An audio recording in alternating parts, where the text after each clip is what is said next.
How's it going, everybody? Welcome back to my series with my lovely boyfriend. Hello. Mwah. Where I show him Marvel Rivals character designs for him to critique and analyze from an artistic standpoint. Now, he's a comic artist, he's an art teacher, he's got a lot of experience, and he's got a lot of insight. And I've learned a lot since we started doing this. Now, last time, I know we said we were going to be going to do Penny Parker to Phoenix, but instead, we're going to do Spider-Man. I was thinking, what's this wee bit? I just show up. There he is, though, my boy!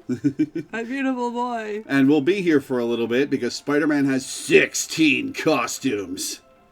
Nice. 3 of them are recolors, though, so there's that at least.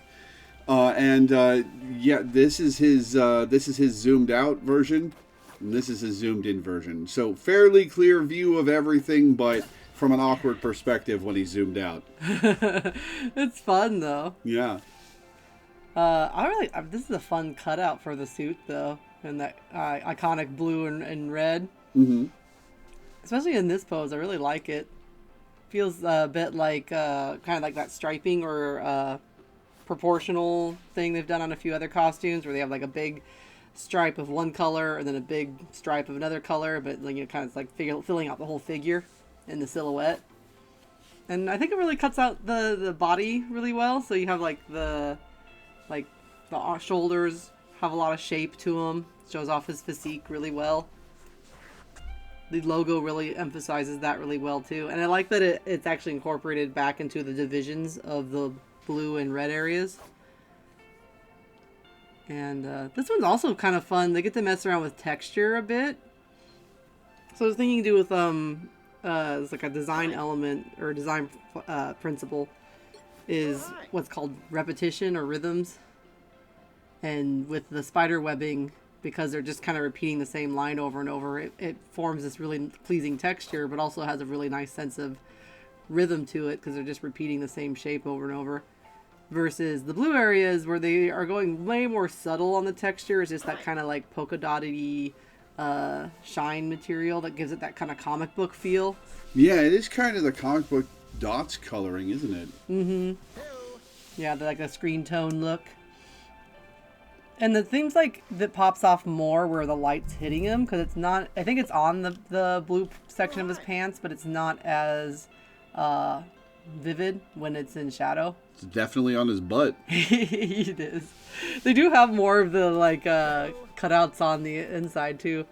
I just didn't realize. They also have the suit cut out in an interesting way, because I just noticed how they cut the crotch area, and it's like they actually cut it wide so that he could reasonably do this pose without like ripping the suit apart. I'm just like, it's kind of funny how functional that is. Because I forgot which artist in the comic book history started messing around with Spider-Man's posing quite a lot, but there's a point where you get to like the really crazy poses where his limbs are like almost not in human anatomy realm anymore, because they're trying to emphasize more of this idea of like a superhero spider-like sense to his movements and stuff, which is where you get poses like this where he's kind of like holding on to lines or flipping through the air, or one leg's like flying out. Peter's secondary power is that he doesn't pass out when the blood rushes to his head. Yeah, pretty much. But it was kind of a fun, at least for this character, a fun idea to take on, like making the body more like emphasized or exaggerated. That's the word I was looking for. Exaggerated to get more of a insect feel to his movements and a lot of athleticism. So I thought that was kind of neat how they're like cutting the suit to support that idea. Let's check the back of the suit a little bit just to see how they did that, because there's kind of a little midsection. I really like the big chunk of red. They're really liking the sharp design to the logo, though. Let's get a better look at the logo real quick. It's actually even a little bit of a brighter red in the more of the... little orangey, yeah. Orange. Red-orange color. Make it pop a bit. And then it's outlined again in black.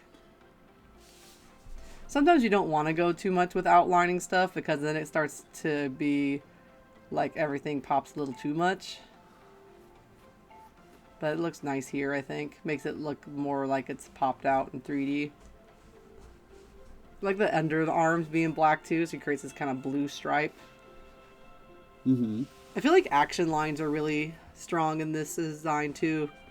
And the way that I feel like the blue stripe is pointing down, the head to the shoulders is pointed down. A lot of other stuff is kind of pointed in the same direction or has the same thing. So none of the lines are really conflicting as far as like bringing you back around. It just feels like everything's very speedy and straight and organized. There's very few stops. Like kind of like a little bit of the quasi belt with the way they cut the inserts across his waist. Uh-huh. I like this little triangle insert too underneath the shoulder blades, so you don't lose the shape of those muscles. All of it's just very fast and speedy. Well, he's the one who zips across the map in 2 seconds. Yeah, it was like, it's very unique way to cut the suit. I know like they've done a few redesigns for different medias. Like I really like the PlayStation one. Now that one looks really nice. Mm-hmm. I always feel like too, like whenever they do the eyes on Spider-Man, like it depends on which artist you're gonna get, because some of them really like to do the very sharp graphic, it's a wedge shape, you know. Mm-hmm. And then you get like this one where some other artists really like to emphasize the tops of the eyes, so you have this basically kind of cartoon expression on him, which really fits his character to be able to have him make cartoon like expressions, Like the mask emotes. Yeah, because like he's a very funny, witty guy, so to play around with that visually is fun. Yeah, a lot of the visual comedy would not land if he just had a blank, inexpressive mask all the time. Mm-hmm. So they a lot of times comic artists will and you see this in the Into the Spider-Verse movie too. The eyes of the mask will move around and act like actual eyes visually, even though it's clearly not actually doing that in universe. Yeah, they just like make him to a literal cartoon character. Yeah. I was also just noticing how the blue goes across the gloves too. Yeah. That kind of mirrors the band on the I'm calling it a belt even though it's not a belt. It's sort of a belt. Yeah, it's basically, they did a cutout, but the cutout works visually as if he were wearing a belt. And just as far as putting a belt on a character, it's just a really nice division for the torso versus the rest of the body. And you can decide if you have that belt high, or if you set it in the middle, or set it low. It'll just change the sort of body shape of the character you're drawing. Mm-hmm. They also, they kind of using some of those other blue stripes to emphasize more of the physique, because there's kind of like this little arrowhead triangle patch right dead center where the back muscles kind of meet the lower back muscles, which tends to be a lot flatter along the spine, so it gives them like these huge shoulder muscle groups, almost probably larger than they probably should be, but he has a very arm strength character. Yeah. He's not a Dorito, by the way. Unlike a lot of the other male characters in this game, he's not bulky, he's not Dorito shaped. Yeah, he's not full Dorito. Because he's too long. But they're going more like runner physique, but a little more muscular. Yeah. Especially in like the arms and shoulders. Because he's got like huge upper shoulder muscles there. The trapezoids or whatever? Yeah, like across the back and biceps and stuff. And then all the back muscles too. I wish it was easier to get a look at his legs in like a standing pose. Do you suppose he has an emote for that? Hang on. Yeah, like something like that. Because I was wanting to see how they did the stuff on the legs too. He does the "Who are you guys?" point. Yeah, he's got a couple funny ones. But let's turn to the front too. It's kind of a fun cutout. It's just like, I think they just went square on the side with the black area. Yeah. Can't tell because you need to move them sideways. There we go. Oh, I guess it's not square. It's pointed at the top. Let's try to see if that shape is supported anywhere else in his outfit. I guess there's a little bit in the way the logo is drawn, especially on the back, more so than the front, but the front kind of has it too. But it's kind of vaguely, so I guess it fits with some of the other shapes. It's just not as strong as some of the other lines and things they did, like the triangle cutouts or the long lines. It fits though. There's like a little bit of black on the feet. I wonder why they went with sneakers look though for the feet instead of just keeping them all fabric. Is he supposed to be a future Spider-Man, or is he from another timeline? No, this is 2024 Spider-Man.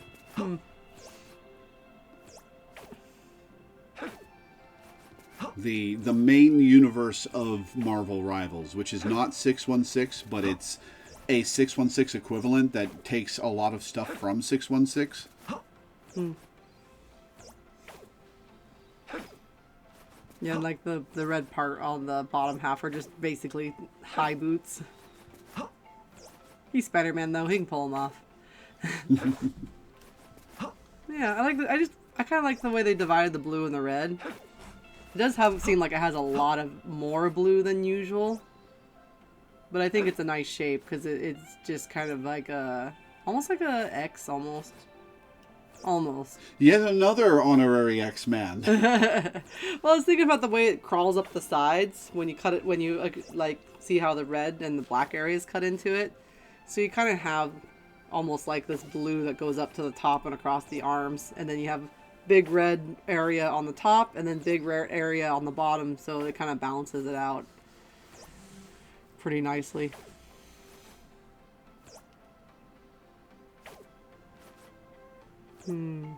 I do like the logo on the back, but it feels like kind of 3D-ish, and I kind of like the logo on the front a lot better. Yeah.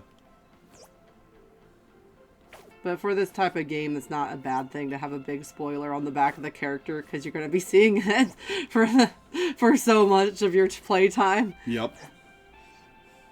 But if it was for a different purpose, I would maybe say, like, rein in the logo on the back just a little bit, so it's better integrated into the suit. Because I like how it's flatter in the front. Yeah.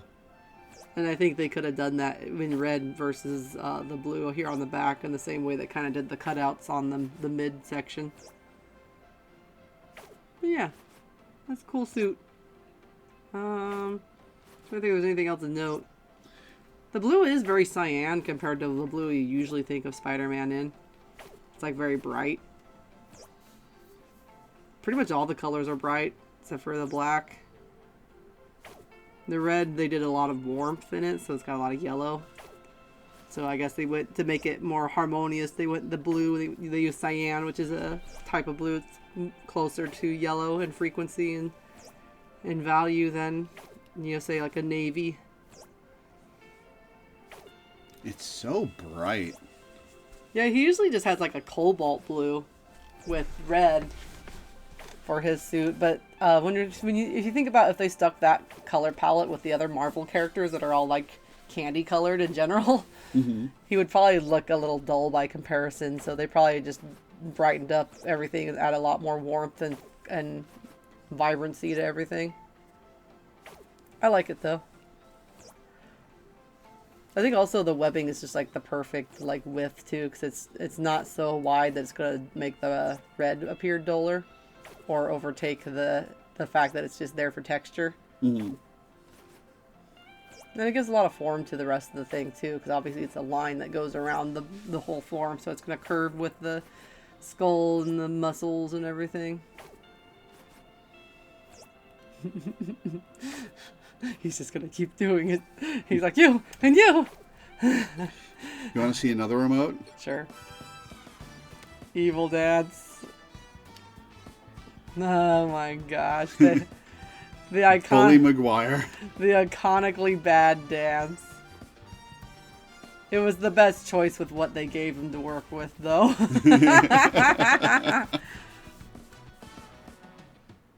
It is funny that how long ago did that movie come out and we still remember that. Oh god, that was 20 years ago now. That was like 2006, right? Maybe 2007? Somewhere around there. Yeah. And we're still making fun of it 20 years later. Alright, before we proceed to the recolors, One sec.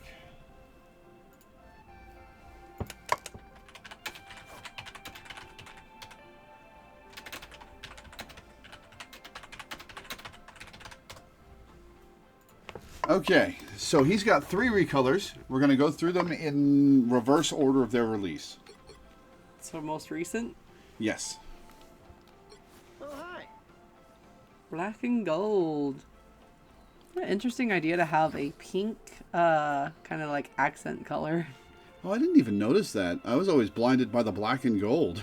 You didn't even notice the pink? His eyes are pink! I haven't taken a close look at this costume. I guess.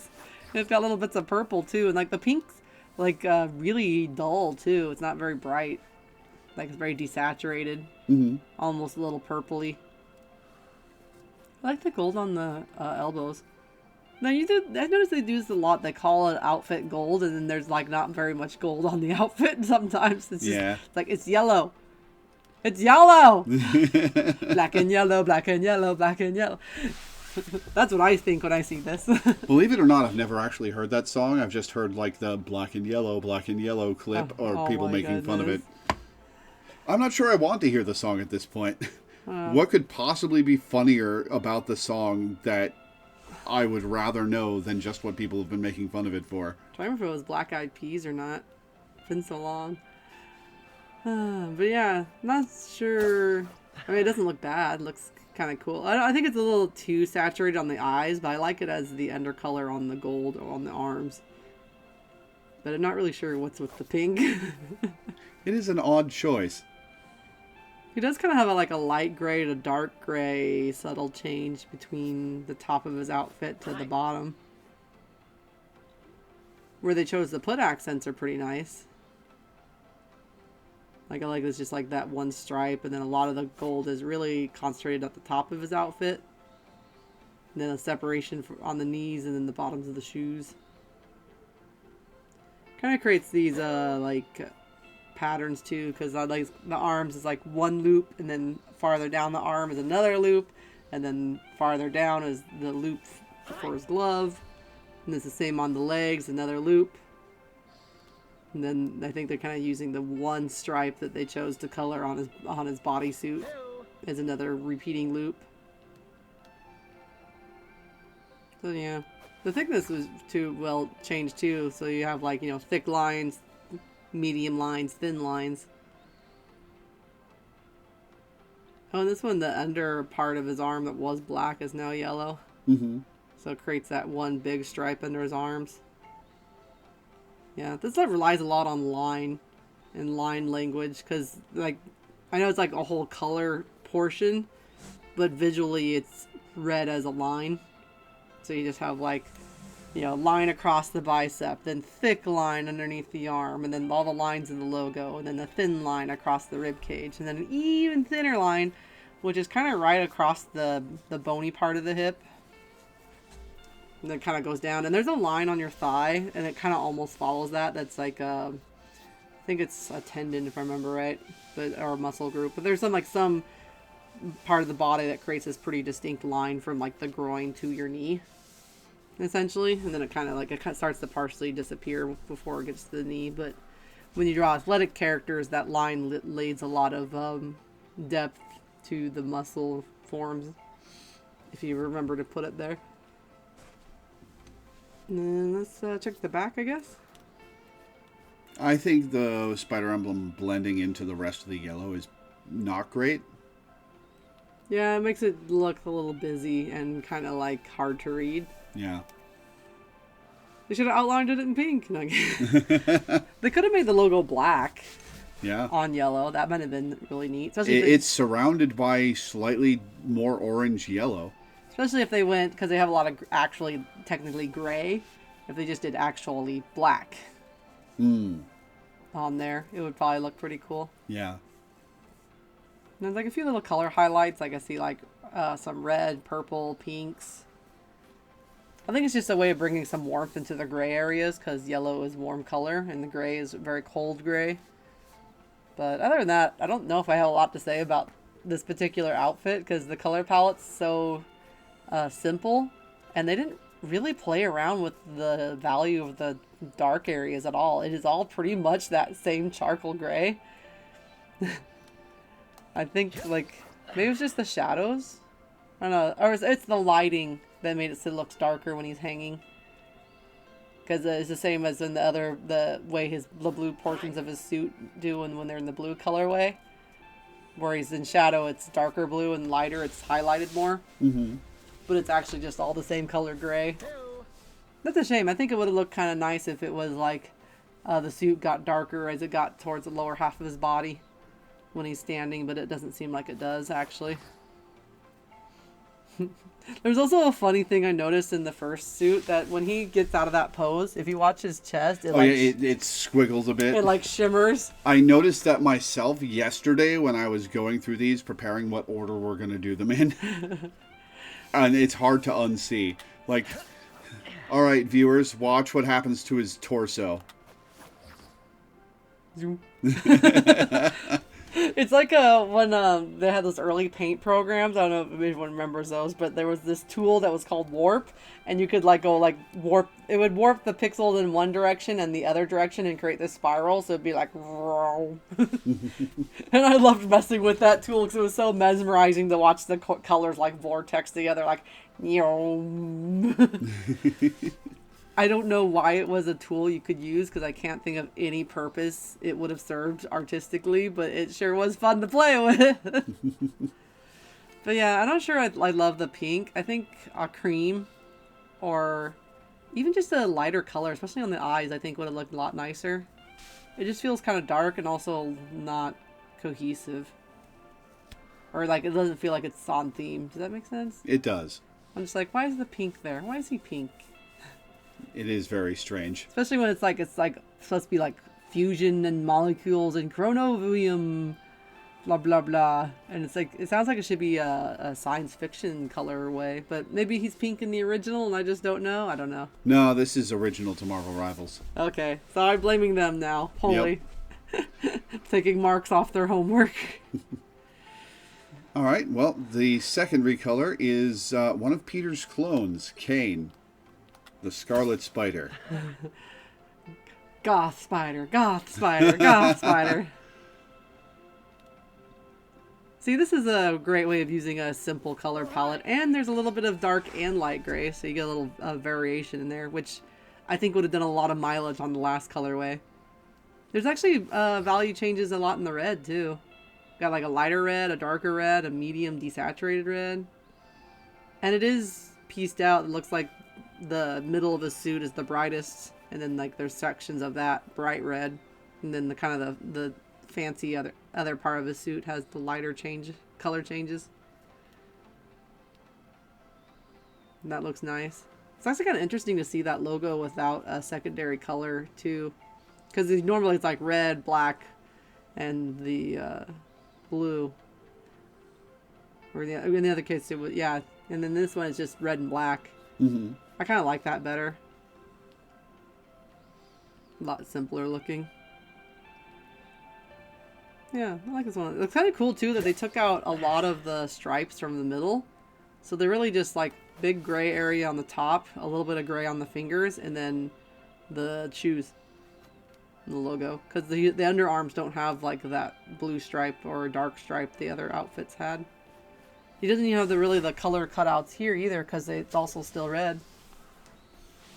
I think a little bit is lost there because his shoulders are a lot de-emphasized now. But I think it looks kind of neat on the arms because I feel like for this character it reminds me of the simpler comic book style suits where they have to get these comics out at a certain time period and they don't have time to be doing a bajillion cutouts. So usually costumes were like big chunk, big chunk, big chunk. Because, you had to be done sometime this week to meet deadlines. So they're not, going to do a bunch of really complicated stuff on their outfits. They're still going to make them look cool. They just need to be economical about it in the same way like animators don't add a bunch of like hanging baubles and things on a character because it would take ages to animate them if they had to animate all these extra things. Mm-hmm. Especially TV animation. Ooh, I like that there's a little bit of a shine on the webbing too. Yeah. It's kind of bluish. I wonder if it has it on the other one, if it's just invisible in all the bright colors or not, but it looks really cool on this one. Yep, it shines. Oh, yeah. On that one, it just feels like shiny material, though. This one, it feels like kind of iridescent almost. Yeah. It's nice. Yeah, I think this one's pretty nice. It's kind of interesting critiquing basically the same outfit over and over, because like none of the shapes have changed, just the colors and the way they cut them out. But I think this one, I think is interesting just because it has less of the cutouts of the base outfit, and I still think it's very effective. Well, there's also a lot to be said for the strength of the base design, that you can play with the colors and get a bunch of interesting different things out of it. I also just noticed, I think they cut up a couple of these triangle marks around the neck. So he has more of like a danger triangle shape there. Because I think the original, it just goes down to the logo, doesn't it? Or yeah, there's not even a division at all. It just goes through the logo. Same with the black and gold, yeah. Yeah. That's a fun way of playing with that shape and giving him more of that. Because I'm sure whenever they make clones, I don't know, I've never seen a comic character where they had a clone that was actually nice. This is probably like clone stereotyping. We need to have like a nice clone of just like, I don't know how I got here, man, and we look alike, but you think we could just get along? It's always an evil clone. Speaking of evil clones, Chasm.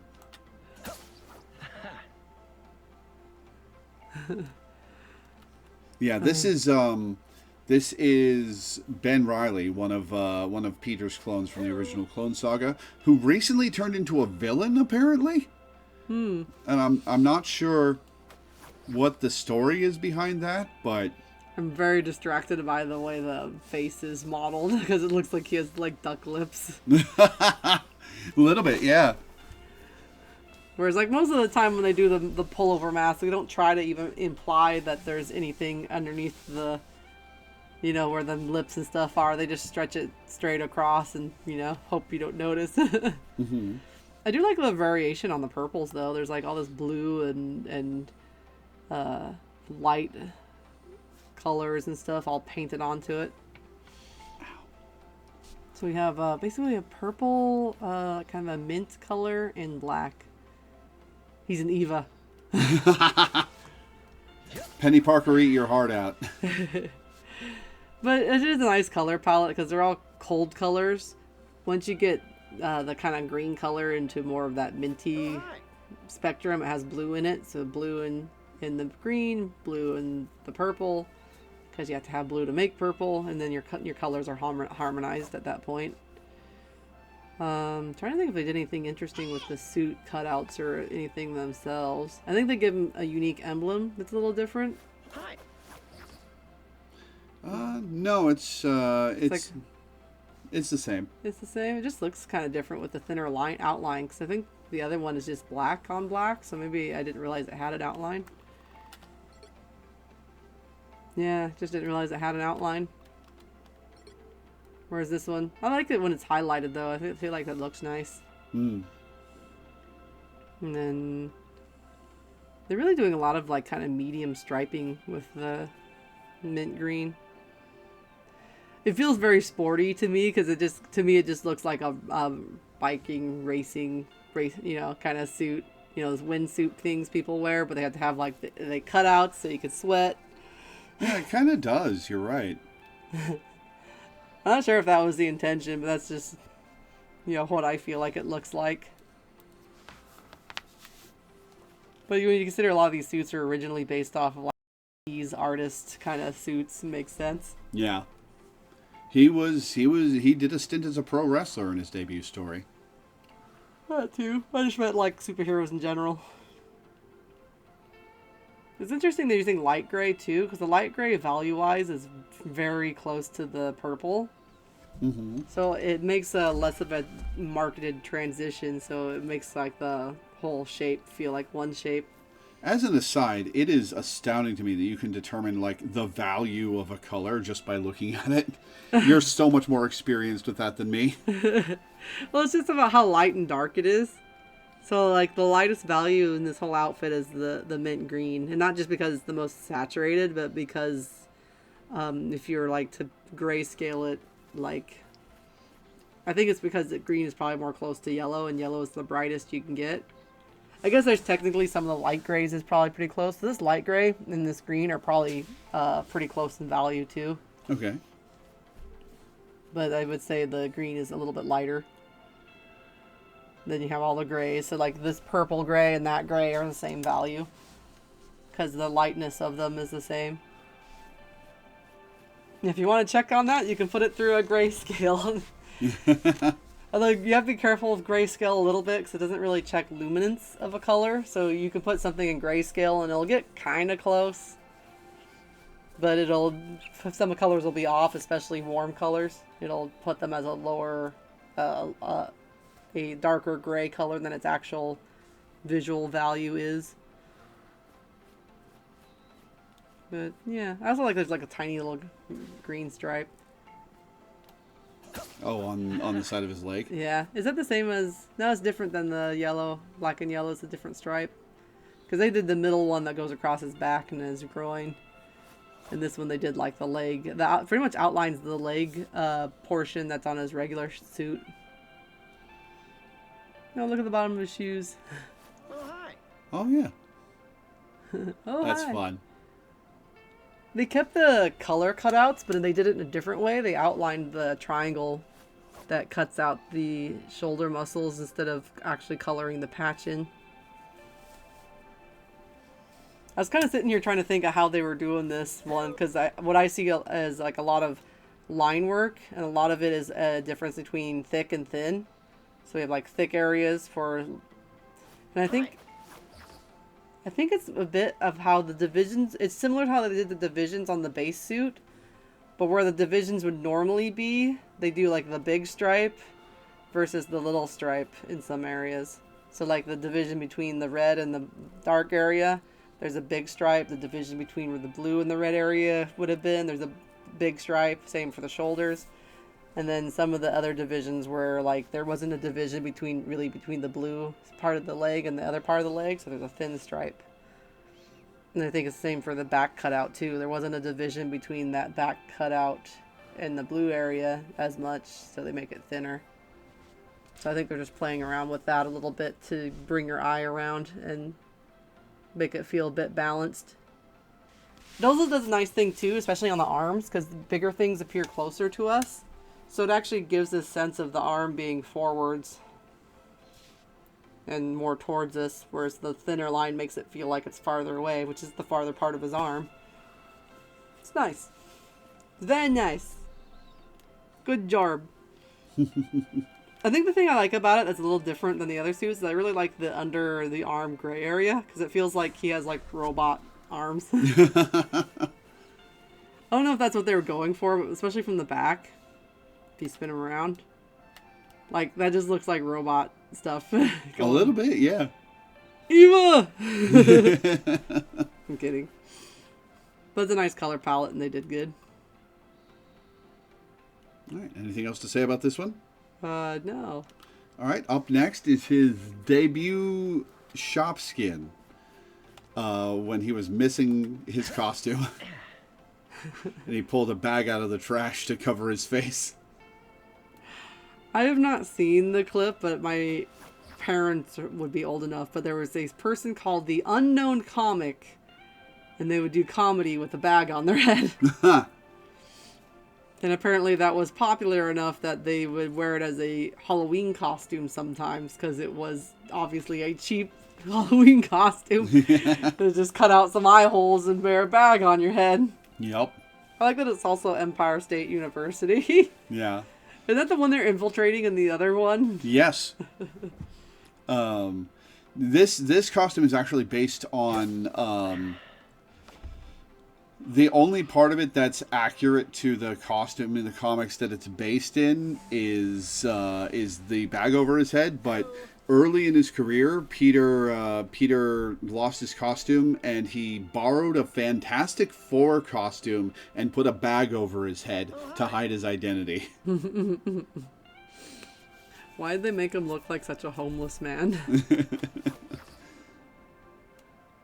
That is a good question. Oh yeah, there's the The actual bag man. yeah.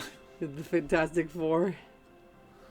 Wonder why they didn't just put him in the Fantastic Four outfit. I mean, they're in the game. Yeah, you'd think. I guess they didn't want anyone playing the game to confuse them for one, like Mr. Fantastic or something, as he flies through the air. Oh please, if you can make out any details on Peter Parker as he zips through the air and wipes you out and zips away, I would applaud you. Oh, the pants are really bright, though. Yeah. Are those cargo pants? Yeah, it looks like they're cargo pants. I've never seen blue cargo pants before, especially not that temperature. It is the future. I just can't believe how gnarly his feet look. Hi. Like, those are some knobby toes, I'm just saying. I'm sure some people are into that. I remember this other person modeling that just like they can't find Peter Parker's feet to be hot. I'm like the ugliest feet I could make.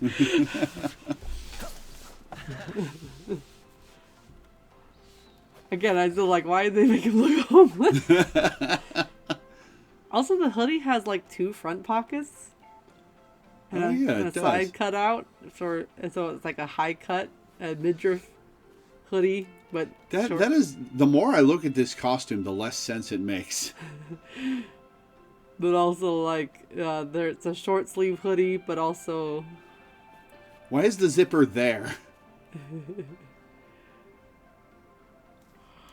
I don't know. Oh, here. It's interesting that they could have went with primary colors, because I'd been like yellow, red, and blue. But they made the yellow really green. Yeah. Even on, like, the side, little, like, patch thing on the side of the arms, like neon. That is highlighter green. Then more green.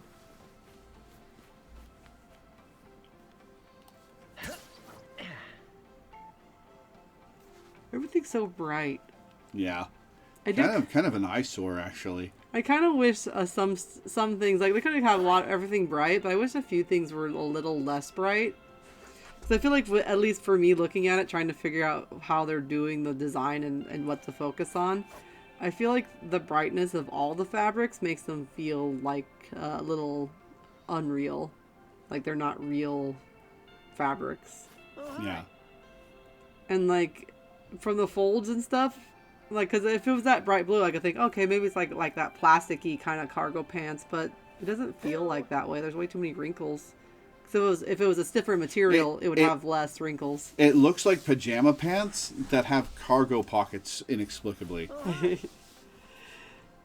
But I don't hate everything on it. It's just like, I'm trying to figure out why they did some of the stuff they did. Hi.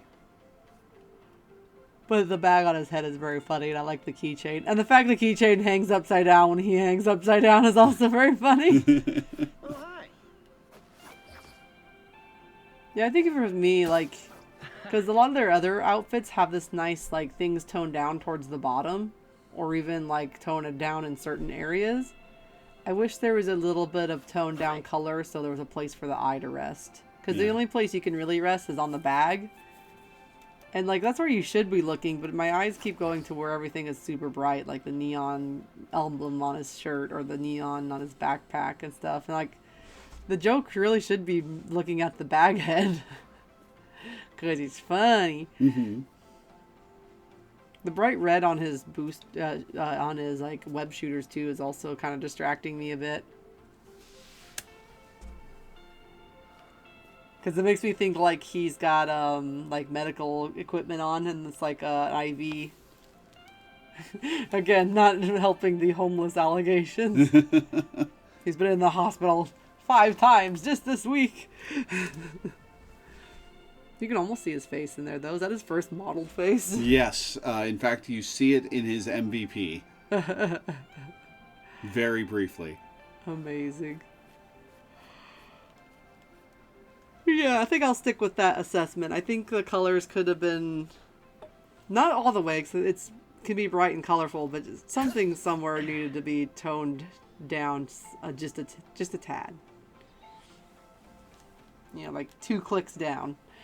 And that would have been just fine. All right. Well, you mentioned his Spider-Man Insomniac game outfit. Yay! I don't remember whether this is only available for PlayStation 5 players. It might be. I didn't realize you could play this game on PlayStation 4. They added a PS4 version that runs like shit. And isn't allowed to take part in like Times Square or the PvE modes because it would make your PS4 explode. That's wild. I guess they're trying to give people a taste, going, why haven't you gotten your PS5? Come play my games. We can be cowboys in space. But yeah, I really liked this one because it's a bit of a departure from his usual. And I like how much the white on the outfit creates a lighter look to him. So he feels just kind of like a little more lighter, brighter, airier kind of Spider-Man. And the blue isn't nearly as eye-searing as it is in the other costumes. Yeah, it's like toned down. That's the kind of blue I want on the Bagman. It's like, it's still bright. Yeah. And beautiful. And some of the colors is probably being affected a little bit by the background also being bright red. Because there's colors are relative to each other, so... True. But it's still definitely toned down somewhat. It's not nearly as bright. They also do some nice things, too, with, like... so theirs is more subtle. Like, they have this white stripe on the forearm and on the top of the hands. But for that one, I think what it emphasizes is the way your arm rotates. So you can see there's like the way that it creates this kind of like downward and then diagonal movement across the arm. Mm-hmm. Which I think for with that game, because there is a lot of cut scenes, there's a lot of him flying around, and you know he's very active and it's theatrical in the way they have to animate that character. So I feel like that's like a nice design motif, is to just give a visual to his arm that kind of emphasizes rotational movement along with, like, you know, all the other movements that the body can make. Then, you know, there's like just a little tiny little like hip stripe. Mm-hmm. Like a little spoiler. I don't really like how the belt red shoots up at the center. Yeah. They're kind of making this big arrow. Excuse me. Pointed directly at his dick. Yeah, like a tie.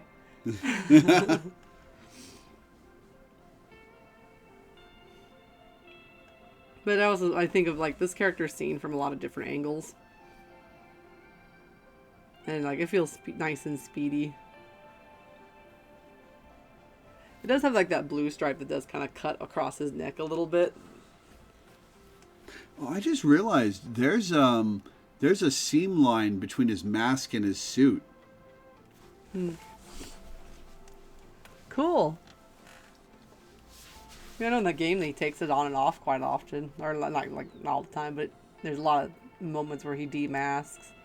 They also have like this one had like little lenses, so the lenses would like contract and expand to give him some expression, but they're trying to keep it, you know, in the realm of realism. Which is half-baked. Give him cartoon eyes or nothing. I still have not played the Spider-Man 2 game, which is amazing because I was hooked on the first game. And then they did that weird remaster, and I feel like the lighting of the video game got worse, and the only thing they actually improved was the amount of detail in the cityscapes. And I also didn't like what they did with new Peter Parker. Yeah, they made him look more like Tom Holland, I think, and they didn't go far enough to do so, and so he just looks weird. I kind of understand why they did it, because they did mocap, and the person they originally hired, I think, got fired or let go or quit. I don't remember which one it was. Oh, is that his face model? That was his face model. Ah, so okay. The original face model guy was, you know, gone out of the picture, so they hired a different guy. But I kind of like the idea of kind of an older Spider-Man, and the remaster one looks way younger. Yeah. And I don't know. It's also kind of weird too, because I remember the opening scene in the first version. I'm gonna go on a tangent here. Is like bright day, and they tried to argue we need to make it look like early mornings and make it all pink, but that ruined all the lighting on the interior of the the Kingpin's building when you go and infiltrate it, because there's like these really dark, gloomy, on fire areas, and it's like the lighting inside indoors is all messed up because they tried to do this improvements and like dynamic lighting and stuff. But I thought the bright day made sense because he's saying, "Oh no, I'm late," and I'm like, "Yeah." Because it's like morning light is gone, so you're probably panicking because you are super duper late because morning is gone because you were late to leave and crime fighting today. So I feel like the early morning lighting narratively kind of didn't make as much sense to me, and so I never have played the remake. But because I just couldn't stand how the lighting was just demolished in the opening scene. And I'm like, why would I play the rest of the game if the opening scene looks that bad? Yeah. Speaking of that opening scene, the guy who cleared out his apartment when he got evicted was definitely like, this guy is definitely Spider-Man, right? Right. What if he's just like in total denial, just like this weirdo Spider-Man fanatic who won't pay his rent? What a weirdo! Glad he's gone. Can you imagine if it had been a Spider-Man fan who's like, wait a minute, Spider-Man hasn't paid me rent in months. I hate this guy now. all the Jameson interviews and like, I hate Spider-Man. He won't pay his rent. What? No, I'm not going to tell you his name. That's confidential. Do you realize how cool it feels to know who Spider-Man is?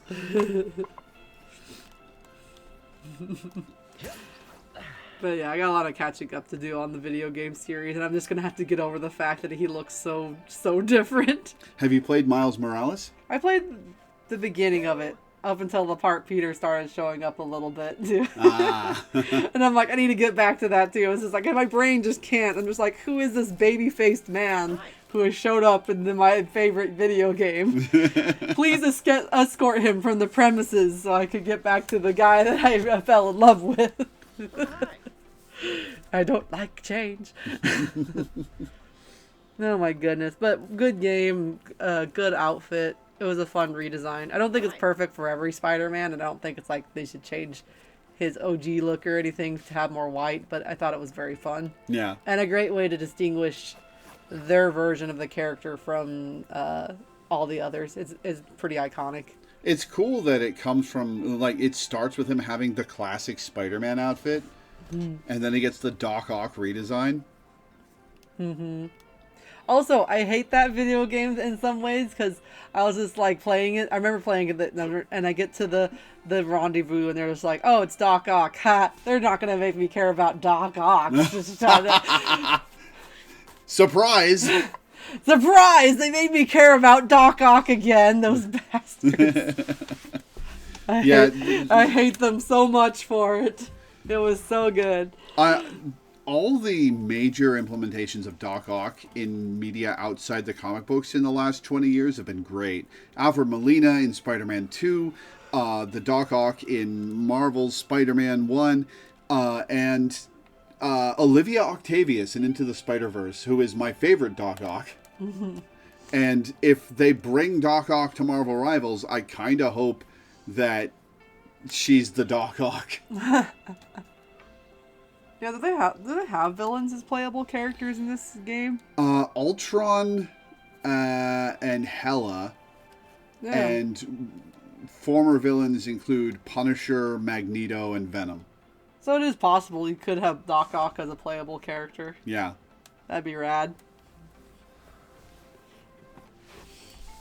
All right. Up next is something completely different. Spider-Punk. Wow, they went modern punk a bit with this one, didn't they? Yeah. It's cool, though. This is, well, a little more than that. This is Spider-Punk 2099. Yeah, because I was thinking like the other Spider-Punk is usually more based on especially 70s. 70s, but especially on I think more of like the UK scene. But in any case, definitely different decades. So it's kind of cool to see him in a more updated punk aesthetic. I like how they went with like a Mad Max Battle Samurai. Even his undersuit is actually unique, though. It's not just the stuff on top of his other suit. Yeah. It's got like this kind of... I like how they made the emblem much smaller so it still fits with the jacket and everything. Got like the punk choker and a bunch of necklaces. He has Dorito on a necklace. What are his buttons? One's like green and yellow. I think that A might be an Avengers A. Oh yeah, Avengers A. Something Phoenix maybe? With the magenta and yellow. Might be. A smiley face. Dead smiley face. Lightning bolt. You can't figure out what the blue and orange and red one is. Kind of looks like it's a diamond with some crisscrosses in it. We've got a recycling logo at the bottom there. Oh, nice. That's a good catch. And then the other buttons are so tiny. I don't know if I can figure out what any of them are. Yeah.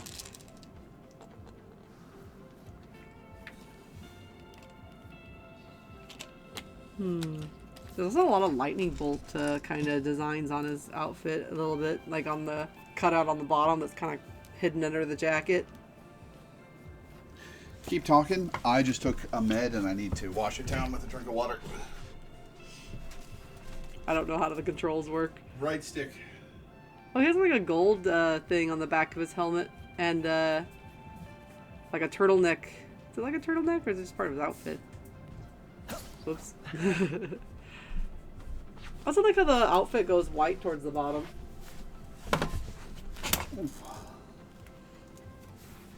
Oh, hi. Some casual sneakers. He has more normal kind of bracelet spikes on his ankles that are more the normal size than what he has on his arms. Yeah. His necklaces defy gravity. Oh yeah, they do. That's a shame. I imagine it would be pretty annoying to animate it if they did obey gravity. Hello.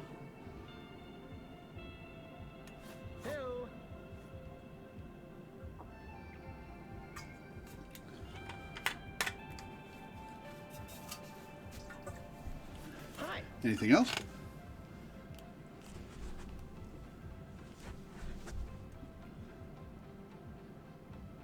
I don't know, you threw me off because you didn't pause. What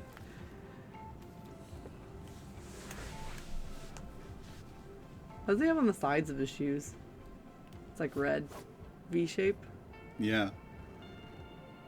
Oh, he has spikes on the back of his shoes too. Those are not normal bracelet size. I was also looking at how they cut the blue sections of his suit because there's kind of like this big side panel and then like a cutout across the legs, like where the hips would be and go under the leg, and there's like a bit of a yellow stripe on one side. This is actually a lot larger on the side of his outfit than I thought it was because most of it's covered again by the jacket itself. Uh-huh. The jacket's kind of like that biker jacket with like the fake ribbing kind of thing on the side.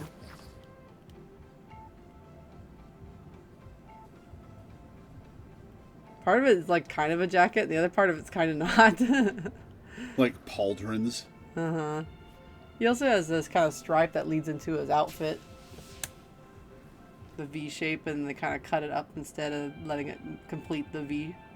So it goes back up.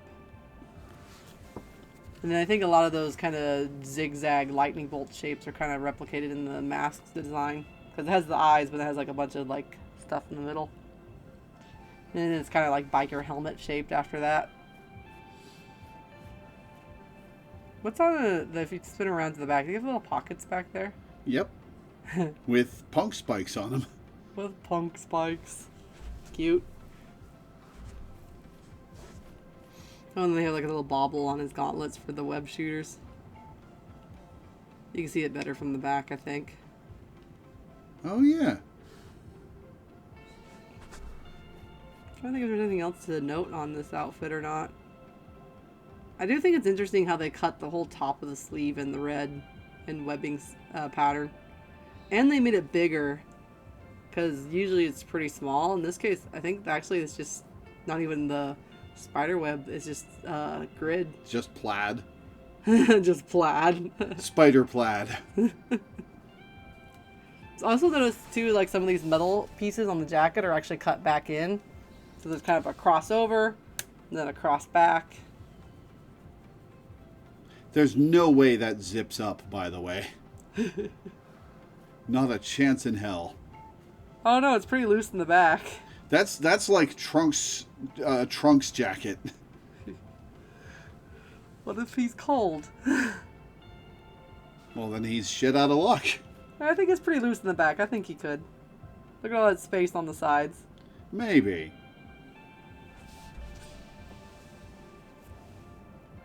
Let's see. I don't know if he had really anything else unique on the legs except for some of the stripes and things. And the shoes. Pretty interesting though. The color fade is pretty neat. Yeah. I'm not sure the white fits that well with the rest of his outfit. As far as it being punk aesthetic. No, it's just like color-wise. Oh. There's not a lot of white. Excuse me, anywhere else on the outfit, like just the gloves.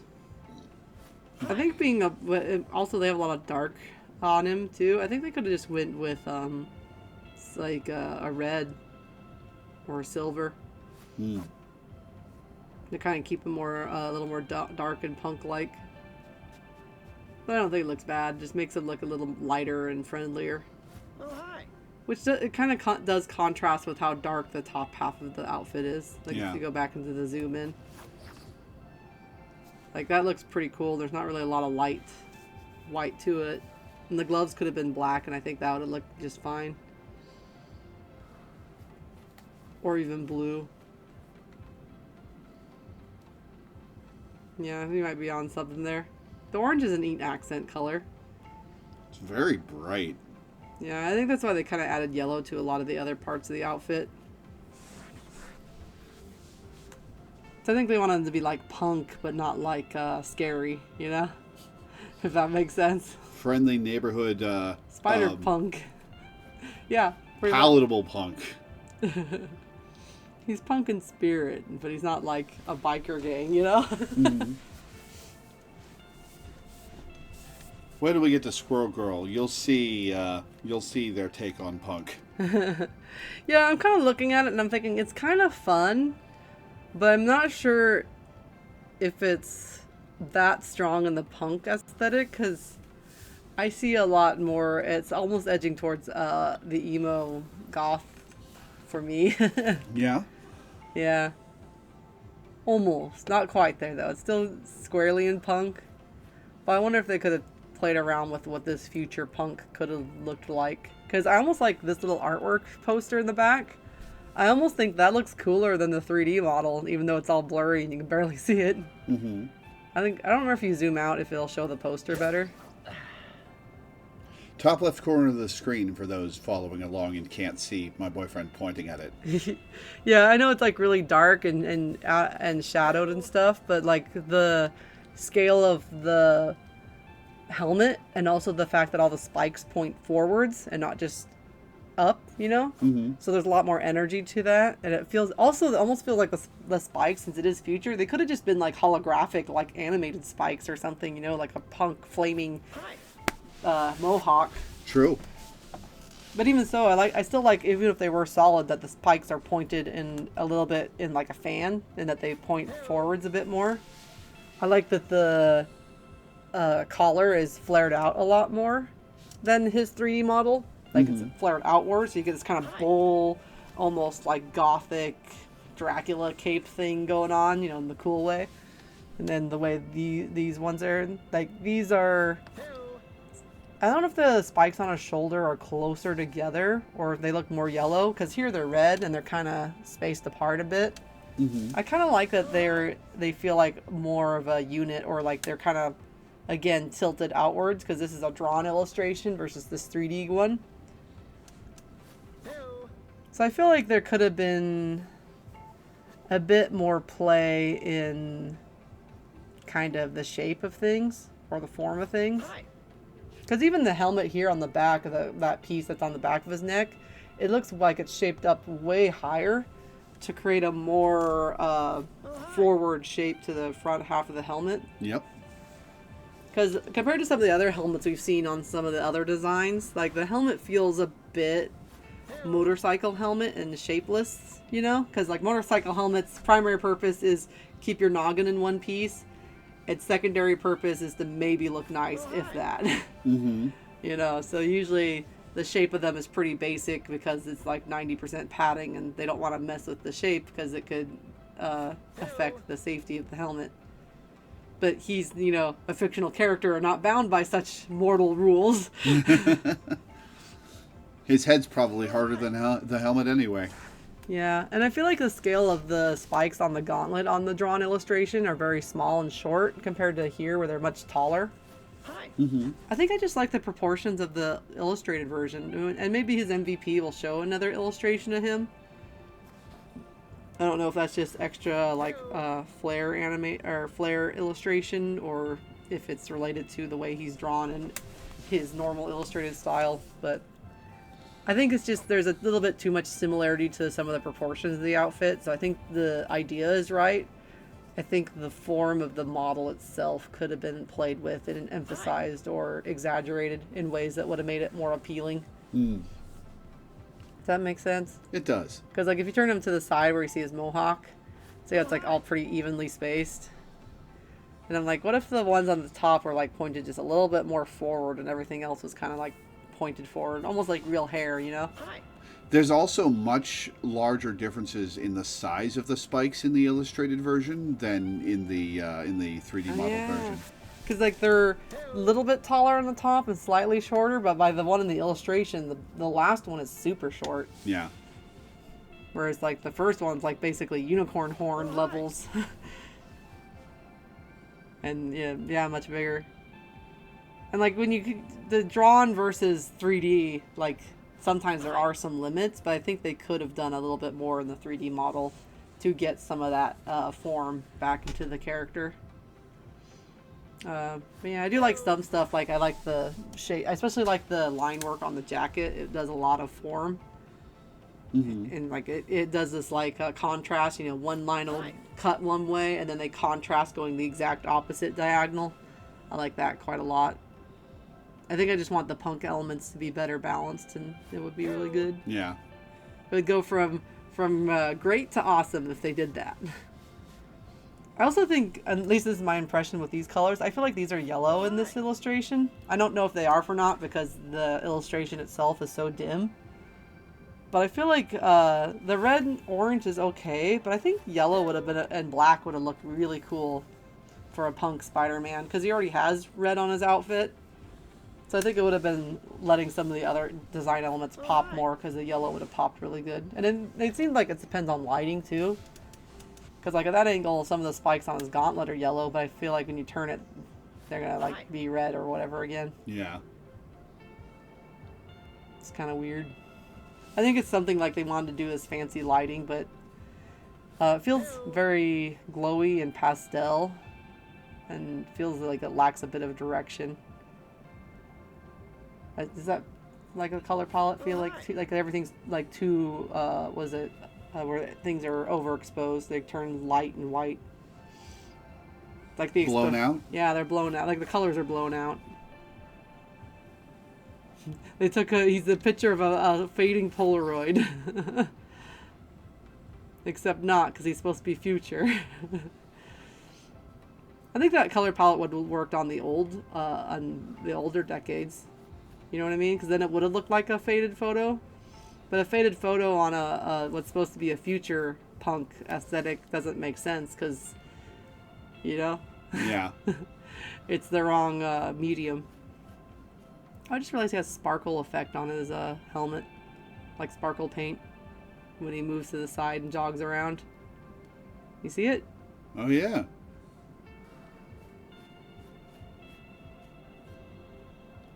Yeah, I think there's just like a few elements they should have just leaned into harder.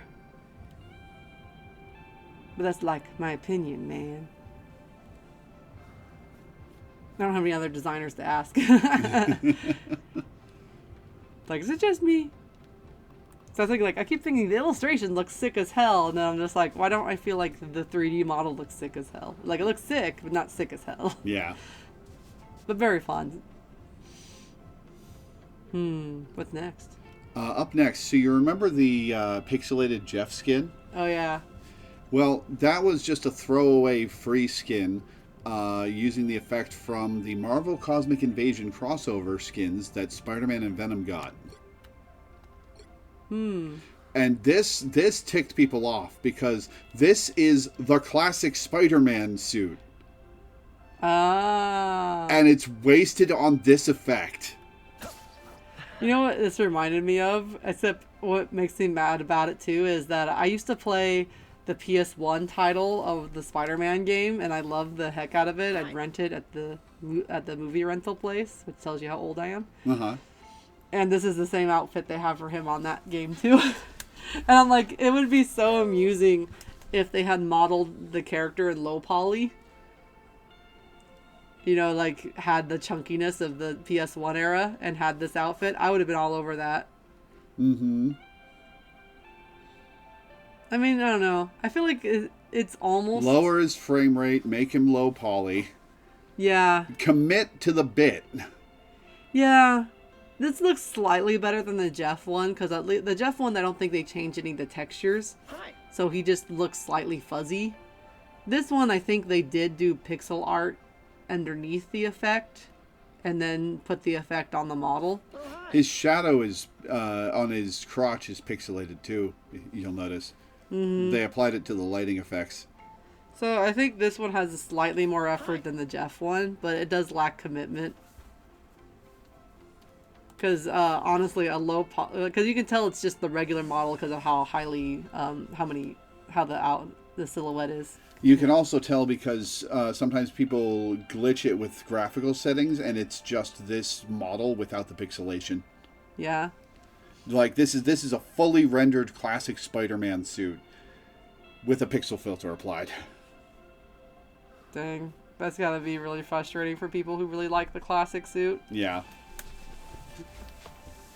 Because, I mean, like, you know, talking about how they would not do as many cutouts, and it's like, yeah, this is simple. He has a belt, he has the emblem, and he just has cutouts underneath the arm, and the other thing is like a big arrow stripe, something really fast and easy to draw, because they're already going to draw the human body, so you just kind of follow the pecs, go down, draw the belt, boom, right? Put the emblem on the front, and voila, Spider-Man. Because then, you know, he just needs kind of gloves and a belt, or gloves and boots. He already has a belt. I always thought the back emblem was a little funny, though, because it kind of doesn't look that much like a spider. It looks like a tick, yeah. It's just like spider tick. Wait a minute. Tick man, tick man. So that's the only thing that's kind of improved through the years. But the cutout and the blue and the red are very iconic and awesome. It is a shame that it's wasted on this filter. Yeah. Because I'm still that it lacks commitment. Because like a lowered frame rate on the model would be very funny. Maybe not feasible, but could be. It would have to be like an extremely lowered frame rate to commit to the bit. Hi. Yeah, because I know it's a competitive game, so they probably don't want to mess with too much stuff. So I don't know if they could just do the animations play, you know, like... Because, you know, the animations are usually done in real time, so they just tell the animation to, like, move the location of the character at, like, half speed or something, you know? Skip frames or something, yeah. Yeah. Hi. But even so, I think if they committed to making the model itself low poly, that would have been very interesting. Hello. Or, I always liked my idea, having an artist actually draw it in pixel art style and then just having the character animate from the camera angle of whoever's looking at it. Yeah, like have it be an 8-way animation with a different sprite for each direction. Yeah, so this is like this Paper Mario character like hopping around the arena. Yeah, that would have been awesome.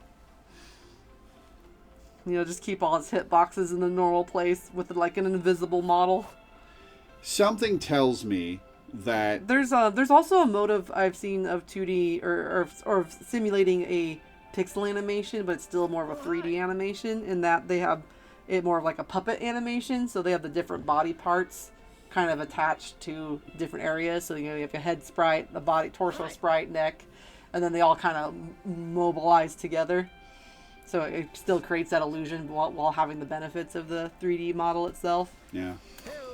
Something tells me that the Marvel Cosmic Invasion crossover was a mandate from Marvel, and they didn't feel like they needed to put too much effort into it. Yeah, I don't know. I will say, I agree with you that it would have been very fun to have it be like a low poly PS1 style Spider-Man, because in my opinion, the funniest joke DLC of all time is Resident Evil 2 Remake, where there were free skins of Leon and Claire of their PS1 models. Mm-hmm. Yeah, and I think for like implementation's sake, the low poly model would have been the easiest route, and also just really fun and amusing because like it's like this one's still better looking than Jeff's, but it's still not very appealing or pretty because yeah, like this costume was designed with the filter in mind. So there's an intent of artistic design that shows through. Jeff's was not. yeah. Jeff's was just the filter applied to his normal skin. Jeff's makes me mad because they didn't put a texture. Because you said they defiltered the outfit. Because I feel like that's pixel art underneath the like with the stripes, and then they're putting the filter on top of the pixel art essentially. So his texture is pixel art. His model is not. It changed it all. And then it's the filter added to it as an after effect. Nope, this is a fully modeled classic Spider-Man costume with normal line work. Really? The filter Yep. does that much to the line work? Yep. Wow. It's actually kind of an impressive filter from a technical standpoint, Yeah. but it doesn't look good. Yeah. But my thing I don't like is that it flickers, especially around the logo and the eyes. Like it's got this shimmer thing. Yeah. And the eyes, to me, I think it's filtering two textures possibly or something up there, but there's like this weird edging that happens that I don't really like at all. Yeah. Again, like if they had just gotten an artist to draw a pixel art skin. I don't know. I don't know what to say after that. It's just this like it doesn't look good. Yeah. It was a good idea, but I wish they had put more heart and thought into implementing it. They needed to commit to the bit. Yeah, I think it's just that. But I also like us being older than probably a lot of their target audience, though. There's probably a lot of people our age playing too, but we know what it's supposed to look like because we were there when the tomes were written. Yep. And it's just like, I'm just imagining what it could have looked like, and it would have been really fun because there's always been a lot of like Marvel fighting games and stuff that would have had this look to it, and a whole history of Marvel video games that they could have drawn from for a retro look. Venom's got two recolors that are references to Marvel vs. Capcom 2. Oh, hi. One of which I have, and the other of which was only for closed beta players. Oh wow, that's exclusive. Yeah. It and the closed alpha Scarlet Witch costume are the only costumes they've said will never come back to the store. Wow. Yeah. Well, so much for completionists. Yeah. Sorry, you should have gotten to the alpha. Anything else to say about this mess? No. I think we talked it to death, and I wish they had done better. All right. Well, speaking of classic Spider-Man costume, Man Spider. which I believe is another of Peter's clones. There is like a plot line where Peter starts mutating more, but I think he reverses it before he gets this far. So, but dang, gnarly. I think this is one of Peter's clones. It might be him mutated. I like how they went and made him extra fuzzy. He's like, no, don't make me into a marketable plush. I'm sure you'd buy one. Excuse me. Yeesh, man. He has the classic arrow. That's what I'm going to call it now. The classic arrow belt. This looks really cool, though. And a lot of asymmetry when they are doing something like this. I like that they're playing around with the way the suit is torn apart, though. Because the texture on it is really cool. Because it is, like, usually a stretchy suit. So, like, everything feels, like, very dynamic and like, just stretched and ripped. Mm-hmm. And ragged. But there's still, like, a lot of elastic feel to the way they have it kind of flopped around and curled and stuff. Hey, if people want the classic suit, they can just play Man Spider. I like there's like little subtle cuts and stuff too, where he's like accidentally like clawed the suit. Yeah. And like kind of the feeble attempt to keep wearing it, even though like half the mask is stuck on and the other half is like burst open, showing his spider eyes. It is funny to see it with like the regular animation. Oh yeah, he's like, "Hello, I'm Spider. I'm Man Spider. Just your friendly neighborhood Man Spider." Oh, hang on.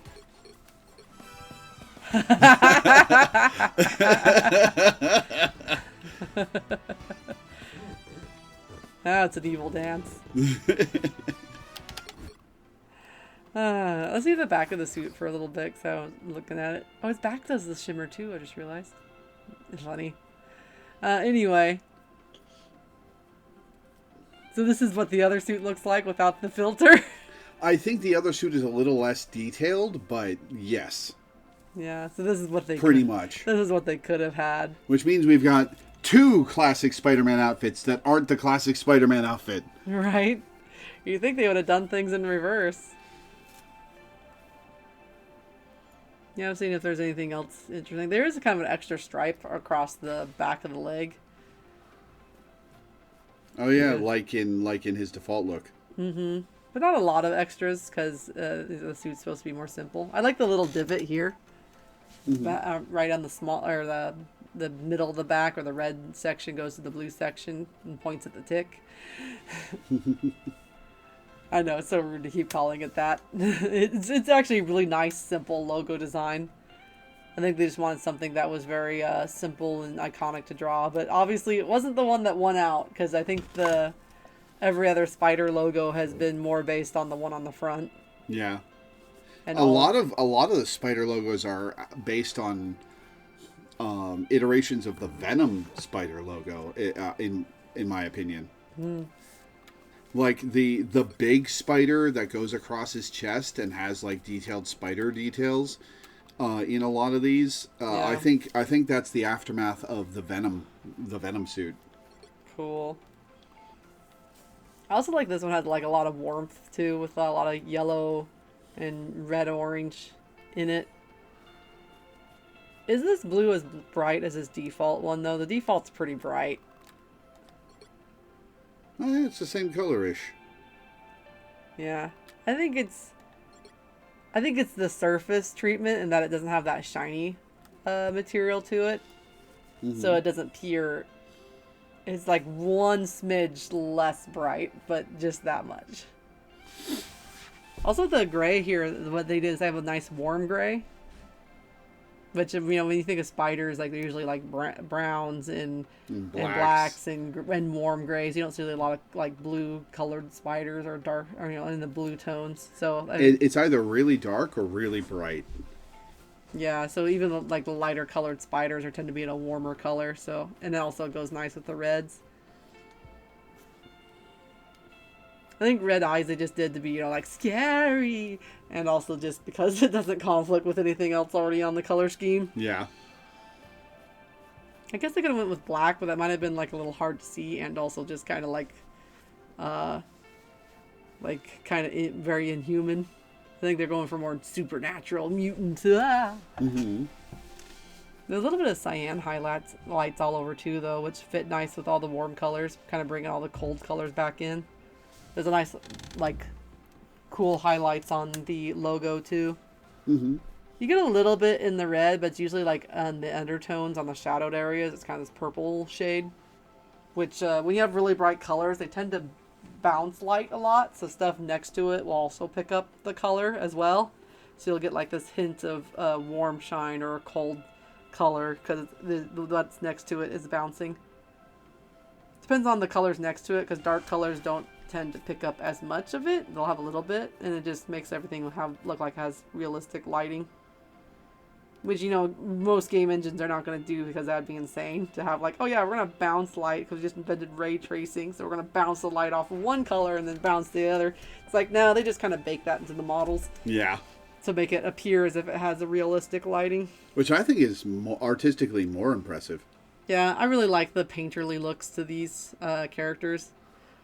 There's actually been a lot of games coming out with some very beautiful art styles that show off a lot. I think we could see even more, I hope, in the future. But there's like, just games are looking really beautiful anymore. Mm-hmm. Like you've seen some of Resident Evil 9, and that's gloomy and oppressive, but it's gloomy and oppressive in a very artistically focused way. Oh yeah, because I kept critiquing the DLSS 5 on it because it just crushes out all the blacks. Because there's like an opening scene where like there's the gloomy rain and this light pole, and normally the light pole is so dark that the base and the pole itself just blend into each other, and also everything else in the background. So you're not supposed to really focus on them. They're not supposed to be in focus, so they're supposed to be kind of merging with the grand total of everything around it. And then the filter is like, oh dang, there's a light pole here. I better put a harsh highlight on it and make it brighter because it needs to be photorealistic light pole, according to my calculations. Mm-hmm. In photography light. Yeah, and everything, because this is my theory anyway, the whole thing must be trained on like photography lighting in like, you know, enclosed settings. So when you light something for photography, you can really control the lighting. So you have like you set up your main light, you set up your bounce light, and you can even set up secondary lights so that everything has this like beautifully lit, you know, especially for portraits, but everything's kind of beautifully lit around the edges. And it's great for professional photography that's for like advertising or portraits or things in that nature. It is terrible for environmental lighting and storytelling and film because real life doesn't look that way. Mm-hmm. And even so, even on using light as a narrative, I was just rewatching Lord of the Rings, which is like one of the one of the great examples of kind of analog filmmaking where, you know, everything was shot on film still. But there's the night scene of them attacking Helm's Keep, Mm-hmm.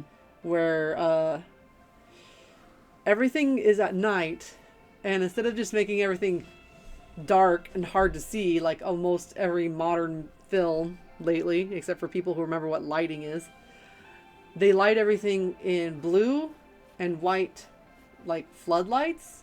So like the background is kind of like just this kind of light blue, dark gray color, not night colored at all. And everybody else is kind of filtered in this kind of a shallow but soft blue, light white. But it's not to the point where it floods everything that color. You still see like the warmth of people's skin tones and the color of stuff of their clothing. But it's enough that we get this idea of, yeah, everything is less colorful and kind of dark, so it must be nighttime. Even though realistically the lighting isn't nighttime, but it's, you know... It doesn't look like nighttime, but it looks like it's nighttime. Yeah. And it's just like one of those things that's totally lost on some of these people that try to cheat and jump and do filters or, you know, skip to the end. Yeah, it's like if you design a filter for a purpose and you know what you're doing, then yeah, sure, go ahead and use it. But if you're just putting like blue color grading on everything, then or you know the piss filter of the I'm 90s. I'm sure the first movie that did the Mexican piss filter was using it for very artistically controlled reasons, but then everybody else started mimicking it and didn't understand the intent behind it. Yeah, there is a thing like you understand intent and what you're trying to achieve with your lighting, because you want realism, but since you are using an artistic medium, you can also do exaggeration, and you can also be selective. So if you have a background that's not really important to the narrative and shouldn't be distracting the person, watching what you're trying to tell them, you should probably color it in a way that's more evocative of a feeling and less evocative of realism. Mm-hmm. So make the colors feel gloomy or scary or green and sick, or make the colors feel bright and wonderful and, overjoyed. You don't have to do that because real life doesn't do that. The colors and the music doesn't play and become beautiful when you're having a great time. But when you're in a video game or a movie or art, you can cheat and do that, and it's awesome.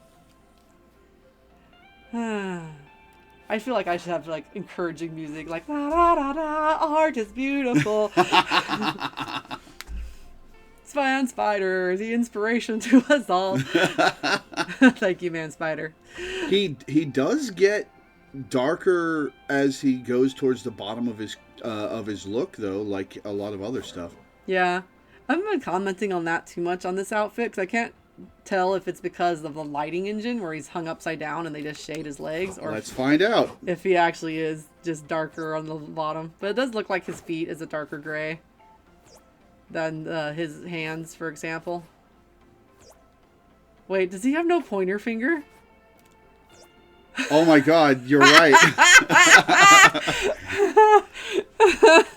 Bro fist. Bro fist. Anybody? Are you gonna leave him hanging? No, don't leave him hanging. Come on. No wonder he's all pissed off. How did that even happen? Did they have a bone and then they just edited the model and then forgot that the emote uses it, or they're just like, this is funny, we're leaving it? I think they probably rigged his two fingers to non-pointer finger bones. It's very funny. All right, we're gonna leave him hanging. Maybe he doesn't understand the concept. He is a man spider, not a Spider-Man. Spiders don't understand the concept of pointing fingers. Oh no, that was so good. I'm so glad we saw that emote. That's so good. Anything else to say about our furry friend here? I'll miss him. I love him already. All right, well, you remember the Future Foundation skins? Yeah, the ones with the weird glitch effect. He was almost free. It's kind of cool looking, though. I like the big stripe across the side. That's like the cyan stripe. Yeah. That's a very different shape cutout, and it feels kind of interesting. Like a... I'm not sure what shape to call it, because it's like skinnier. At least it's kind of skinny with his pose he has right now. But it kind of almost is like not quite arrow-like, but just enough of a point on the forward part of it to point down. But not by a lot. But it kind of becomes arrow-like. Here's a question for you. Why does the cyan on this costume work, and it doesn't work with the Galactus skins? Oh, because the cyan here isn't competing with any of the warm colors. Or the cold colors. Because so let's look at the color palette on this one. So right now we have a white. The white is a cold white. It's not light cream or anything, so it's got a little bit of blue in it. Your other colors are a kind of a middle light blue, so it's like cerulean maybe, which is not very close to purple. It's kind of like dead center as far as blue tones go. And it's a little desaturated, not by a lot. And then you have cyan, which is when you're going on color wheel, it's starting to get closer to yellow, because the most high key blue you can go. And that ends up being their accent color and the brightest color in this composition. The only other color is the gray, and the gray, I would say, I think there's a little bit of warmth in it in some places, but when you put a cold warm next to a cool color, it tends to make the cold gray look warm anyway. Mm-hmm. So it's probably just another cold gray, and it's just looking warm next to the colors it's with. Now, if we go back to Galactus skin, so we have cyan, which is, again, edging What towards is the yellow. most offensive Galactus skin I can switch to? Hang on. Wait a minute. This wasn't a challenge.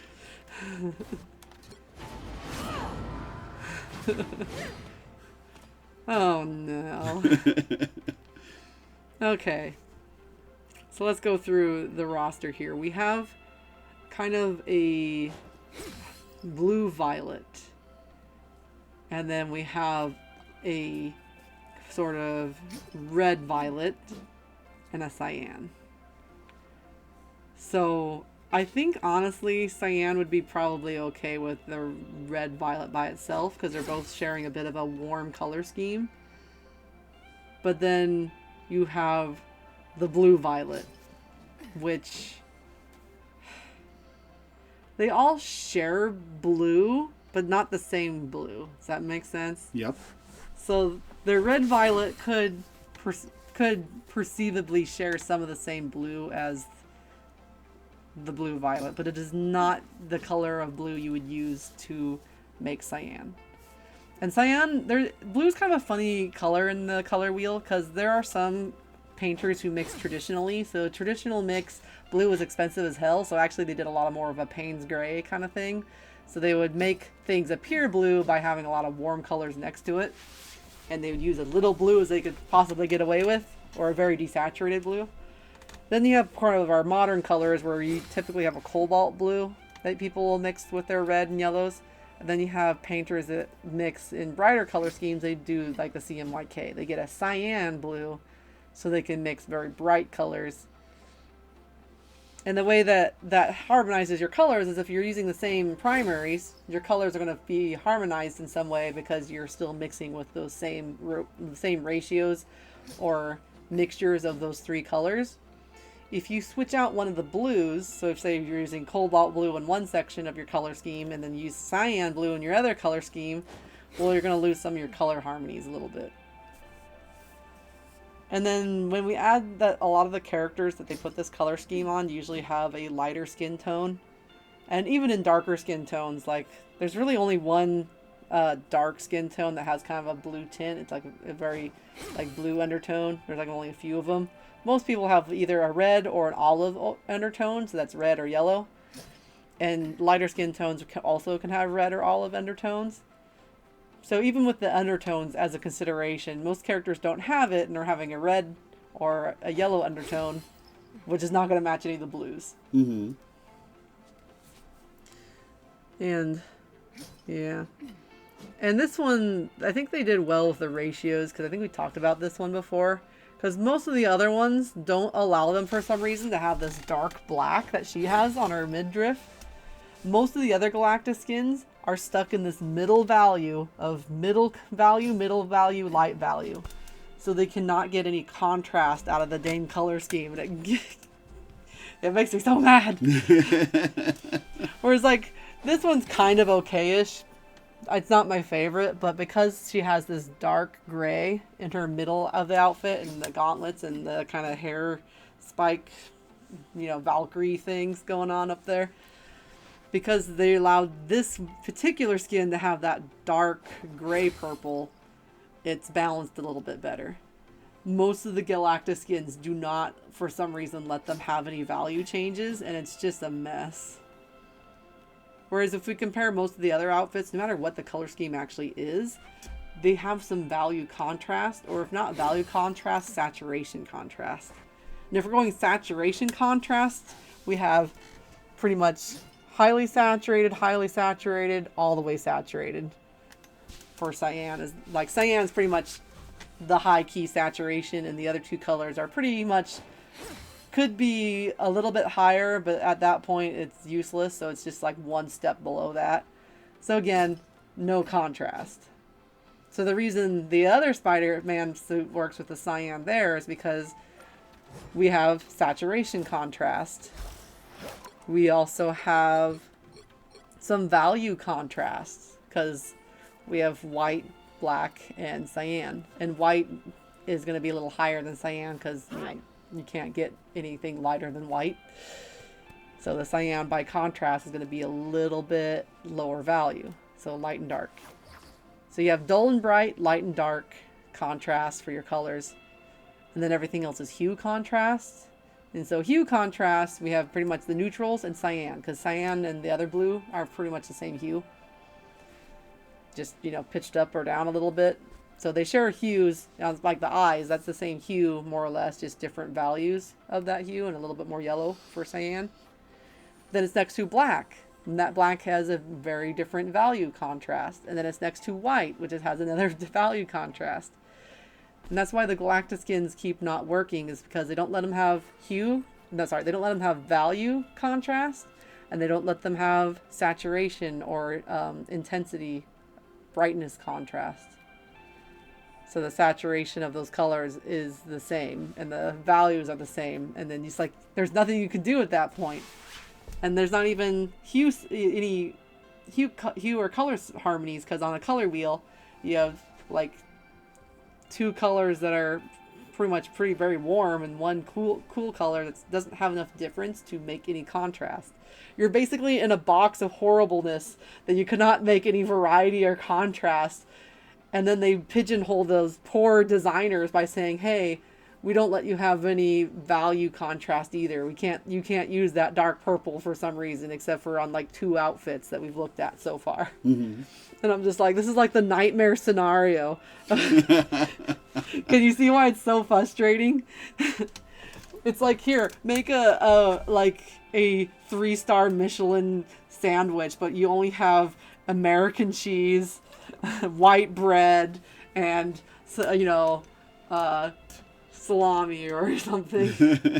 What is it? Spam? No, what's the one? Spam? What's the it's not spam, you can buy it in slices. Forgot what kind of meat it was. It's kind of cheap meat. You can get it with pimentos in it sometimes. My brain is blanking on what it is. But yeah. It's just a really rough color palette for those reasons. And like that's why every time I come up on one, we have to discuss. I'm just like, I feel so sorry for the designers, because I'm like, I don't even know what you do with this color palette. And you were saying like her outfit, but like I've seen pictures of her. She's primarily the purple with a little bit of the magenta. The purple and magenta are fine. Yeah. Unfortunately, she does have small cyan accents, so we can't blame them for using cyan. Like, I can show her to you right now if you want. But see, this is a ratio thing, right? Because when they do the outfits for her, they're not small cyan accents anymore. Yep. They're large. Mm-hmm. And you could do a thing, too, like, say we had this accent, like this guy, and we needed an accent for whatever reason, like maybe yellow, that doesn't go with anything in the color scheme. Uh-huh. If you use a tiny bit of it, like a little bit of garnish, you could do his lenses in yellow, and then you have, like, what's called a focal color. It's different. So we go look to, why is this color different? Oh, cool, Spider-Man's face, right? Or whatever's going on, right? Mm-hmm. Or maybe he has a glowing emblem in the center. But you can't use it too much, because then it's not a focal color anymore, because now it's everywhere. And, yeah. So I feel like with the cyan here, it's more balanced. It doesn't conflict with the color scheme, because there really is nothing to conflict with when you have a neutral color scheme in one hue. And then your color scheme is still in the cold spectrum. So by that metric, since it's the brightest color in the whole ensemble, it becomes the focal color. And you've noticed it's not used a whole lot. It's one big stripe, his eyes, and like some of his glove accents. And they lead your eye around, because what I see, especially from the front, is I see, wrist to the waist, up. Oh, hey, his eyes. And it's almost like a line, a broken line between the wrist and connecting to that side panel on his outfit. And then contrast wise too, like it seems like they kept all the dark black areas on one side of the outfit. And I know it's like a thing that this outfit usually reverses its colors. Yep, I'm going to show you that in a minute and ask what you like better. I always have to make decisions. But again, because the outfit's so neutral, like reversing values, it just changes the overall look of, it does this character look light or dark. But if you've already balanced it in one mode, it's going to stay balanced to the other way too. It's just you're switching from values from having the character appear light versus dark. So yeah.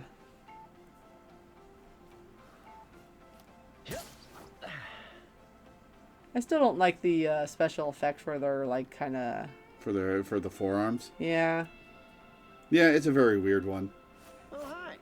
Where's that even projecting from on his costume? I don't know.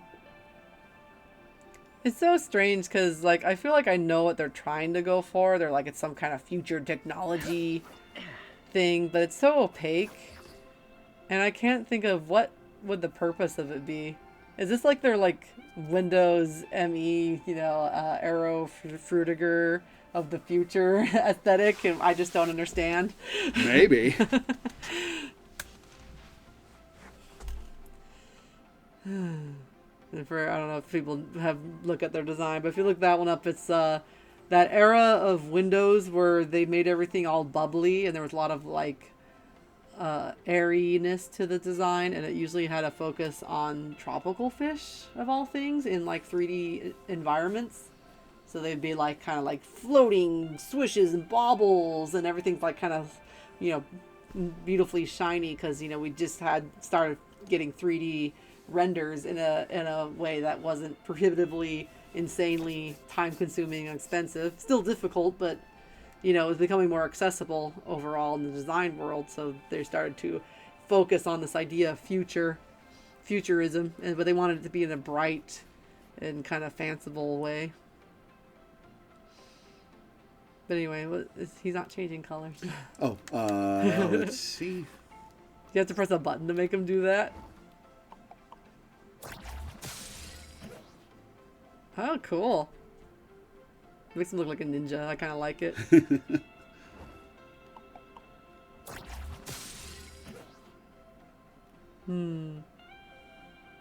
I like both, but I really like the black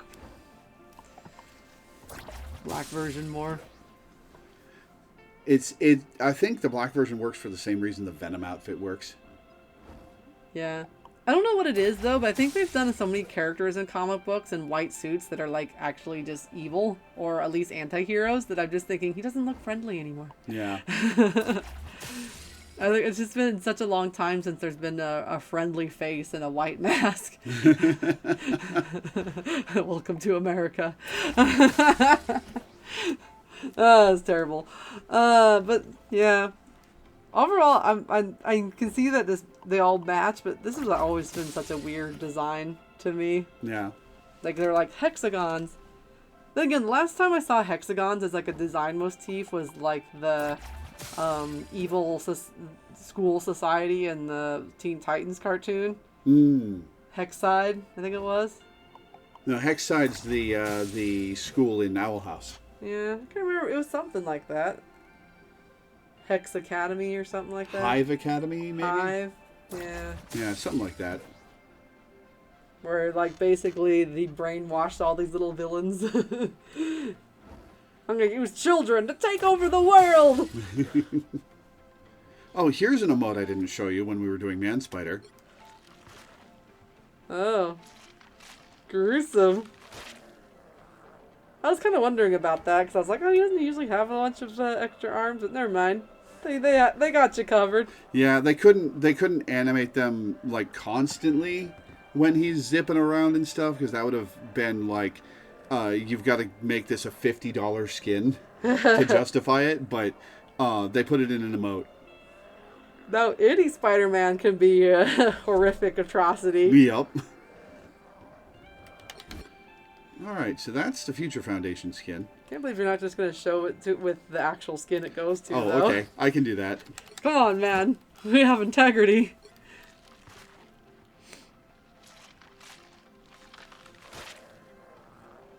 Mostly I just want to see how it matches with the suit itself. Just... Does it let you spin it or anything? Oh, you can spin it. The way they have that kind of looped back that far. Cool. All right, so let's see. His second legendary skin is, of course, his MCU skin.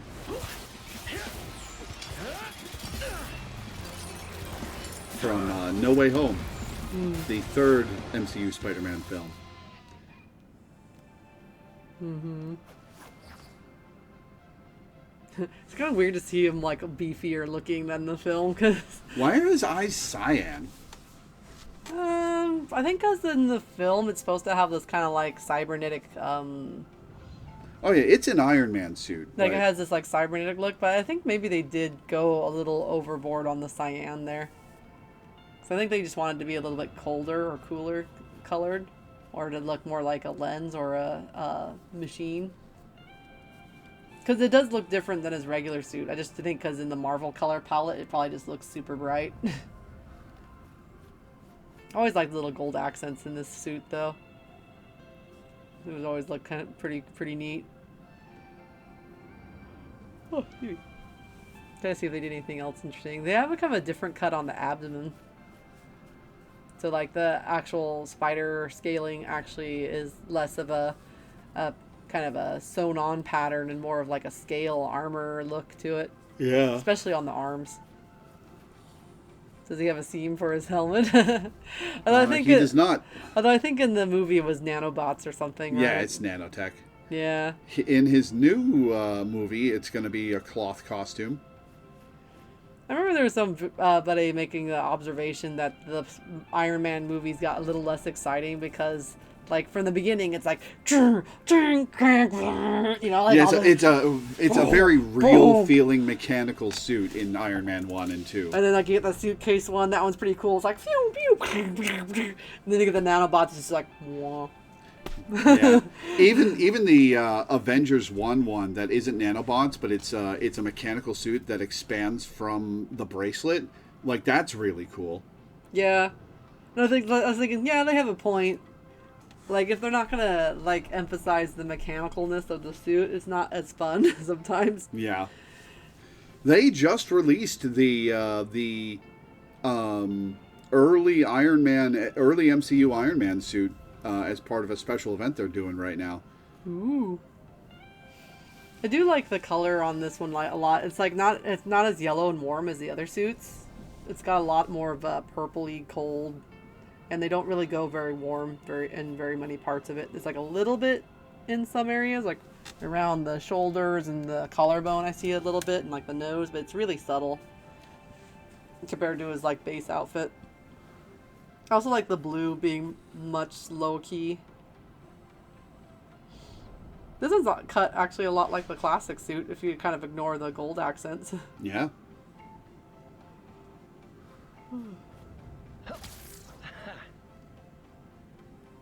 I really like how the dark blue looks on the light blue parts of the suit. It's kind of a neat texture. This one does have a lot of texture, because most of the other ones they do some flat areas and then texture, but this one kind of does, instead they make the scale of the texture a little different. So the webbing stuff, especially on the head, is really small, and then it gets a little bit thicker as it gets towards like the bottom, and then the legs are a little bit thicker, and then the striping on the legs is like super wide in comparison. And also spaced like farther apart and a little bit more wavy, and it's left open, so like the webbing interlocks, and this one like none of the lines actually like crisscross and touch. It's a nice look. I also like what they did with the way the logo goes across the shoulders. It also kind of makes these other bigger stripes of red if you kind of look at it. Mm-hmm. So it's like red stripe, you're turning them around on the chest, like red stripe across the shoulder, and then across the neck, and then you can spin them. You get over there. And then those red stripes kind of collect back up and make the spider emblem in the back. This is all pretty close to what it already was, though, as far as like copying it, but it's done really nicely. Rendered really well. Mm-hmm.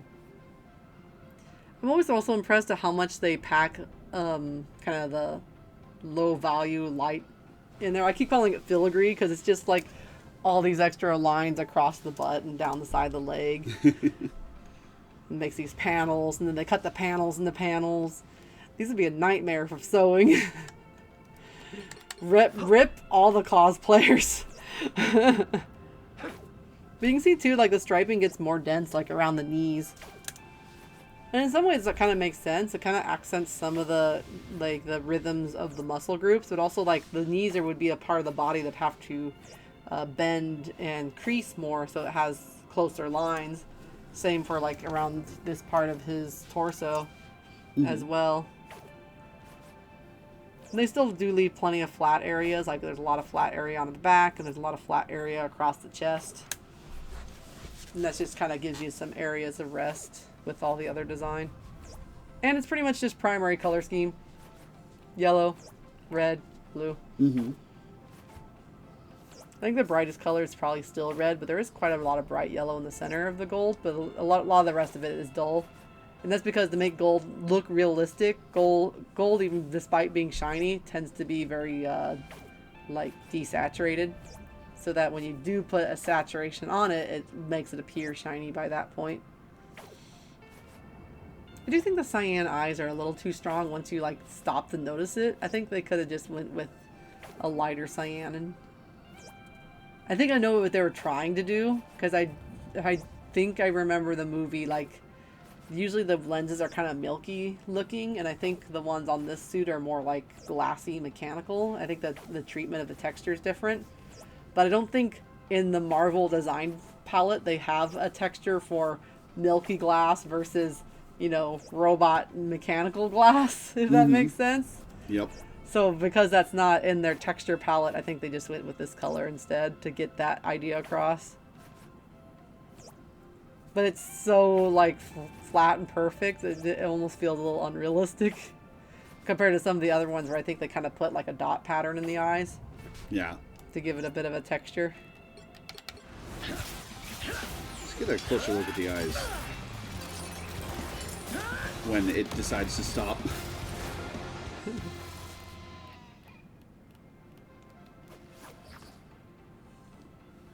Yeah, I don't see any dot patterns or anything. Like there's a slight bit of light white and stuff glow in it, but it's really subtle.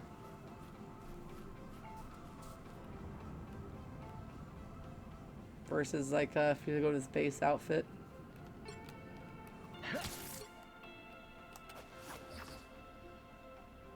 There's like a dot pattern, like it's a masked or like a texture to look through. Yep.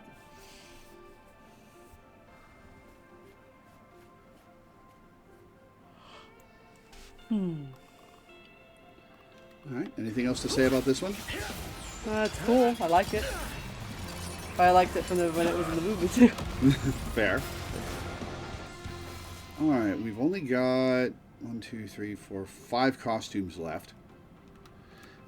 Speaking of Iron Man built costumes, this is the Iron Spider costume from the early 2000s, right before the Civil War storyline, when he was really working with Iron Man, who made him this suit. And that's where the spider legs on the back come from, is this costume. For some reason, this costume only has 3 spider legs, so he's a 7-limbed spider instead of 8. But maybe it's all that trauma from Doc Ock. He's just like, please, none. We can't do 4. I can't handle it. This one feels kind of reminds me of the way the Iron Man suit kind of looks gladiator-like sometimes in some of its iterations. Because I keep thinking like the gold boots and the gold kind of arm pieces look very armor-like, and then the kind of like this like big gold armor thing. I'm really curious what the red material is supposed to be, because it's just like oddly cloth-like. I'm not sure whether it's cloth or nanotech weave, but I think it's cloth. Because it's an Iron Man color, so I kind of want it to be an Iron Man looking suit, and it's not. Yeah. I do think it's kind of neat. There's like a tiny, at least it looks like almost like there's a slit or something in between those eye pieces, but maybe I'm wrong. Because it looks like there's a dark line there. Or at least at the very least, it's like a metal piece that's over the eyes. It's supposed to protect him or something. Yeah. You can see his ears very clearly, and it's bothering me. Yeah, that too. There's also this weird like line around some of the metal pieces that's like a ridge when it touches it. I have a lot of questions about it, because it's like, I know it's an unrealistic suit to begin with because it's a superhero suit, but why the extra line if it's not going to be a suit, you know, in reality anyway? Why not just have the metal piece sit on top of it with no transition? Because to me, that just makes it feel like it's even more cloth-like, and then I have even more questions. Then again, he is Spider-Man. He's not really out there to wear armor half the time, so maybe he's just using the armor pieces to be more of a more dexterity.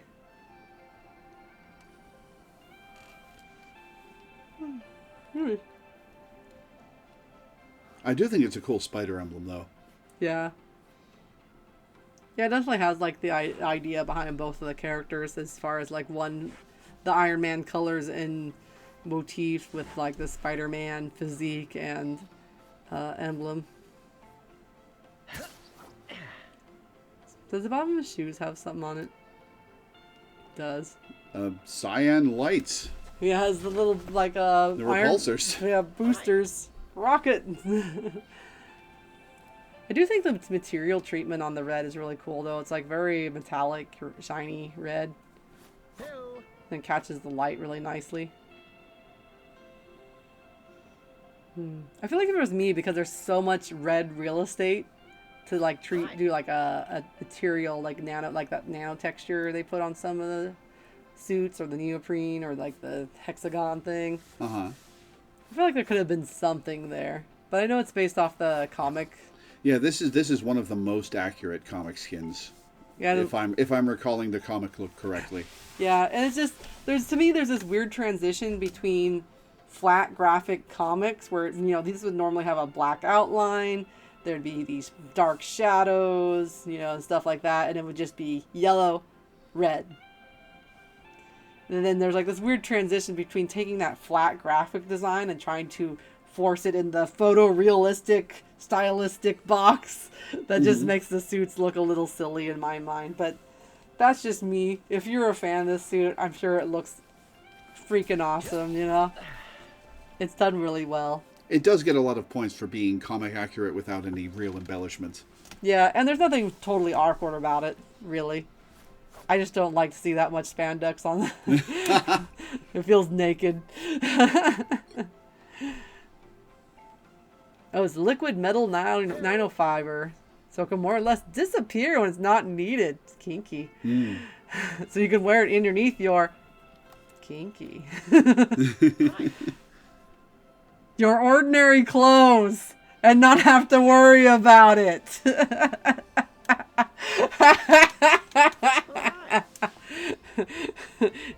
He needs to do a quick pivot into the adult industry. He would make a killing with this technology. But yeah, beautiful. I like the colors quite a lot. I like the shine. Because the shine feels really cool. It catches a lot of texture and light really nicely. It looks painterly. Mm-hmm. Oh, hi.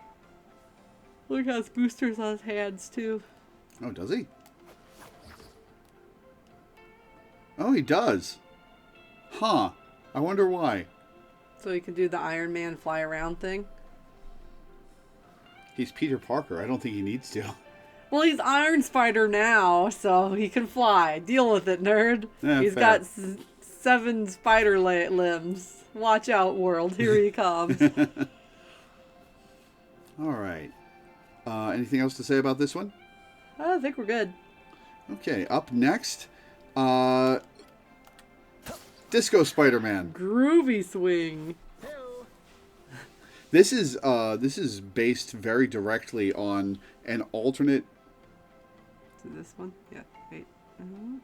Hi. Perfect. Disco Ball. Yep. This is based very directly on a series of themed comic covers that had a bunch of characters in disco outfits. And I can't remember what it looks like, but this one is apparently pretty accurate. And he was a disco ball the whole time.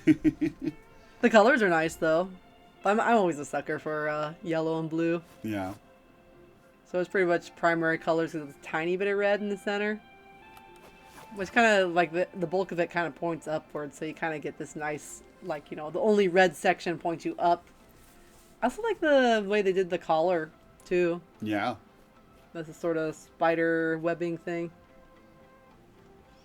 A lot of diamond, faceted crystal shapes.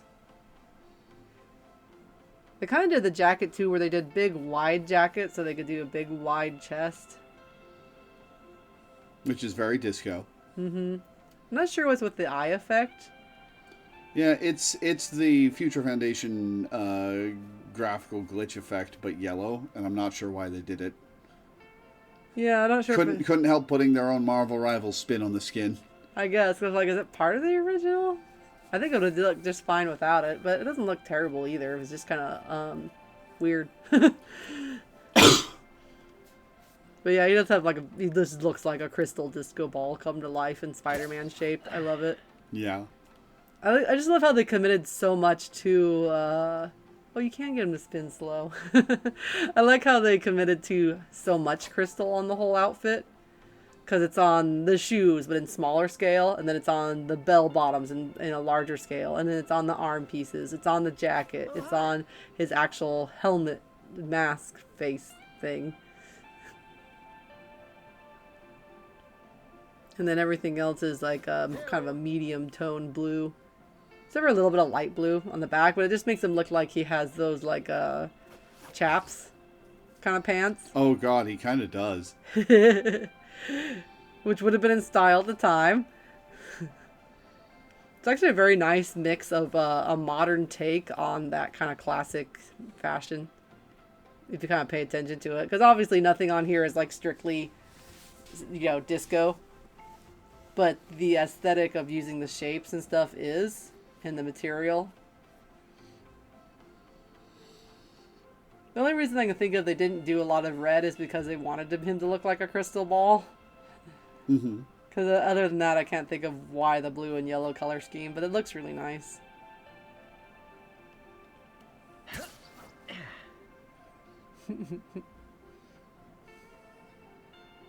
So I think it's kind of cool too how they divided some of these yellow areas, because they have like just enough yellow in little places to kind of lead you back up to the top.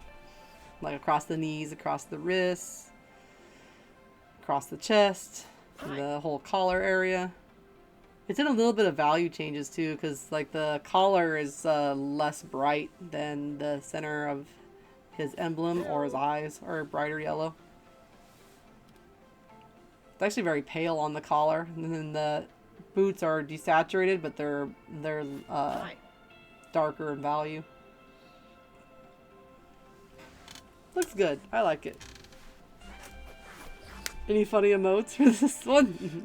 He does a disco dance. Hang on. Let's see.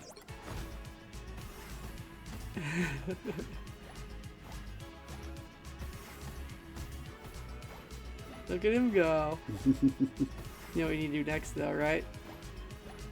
Evil dance. Oh, yeah.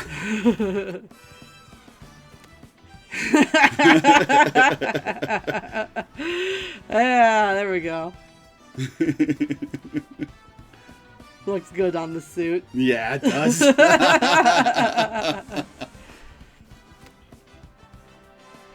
The dance emotes, by the way, are things that other people can walk up to you and join in on. And there's, in Times Square at the dance club, there are a bunch of NPCs that are forever looping the dance, so you can walk up to that NPC and do the dance with them. They really, really did a lot of work on the hip animation on this Yup. one.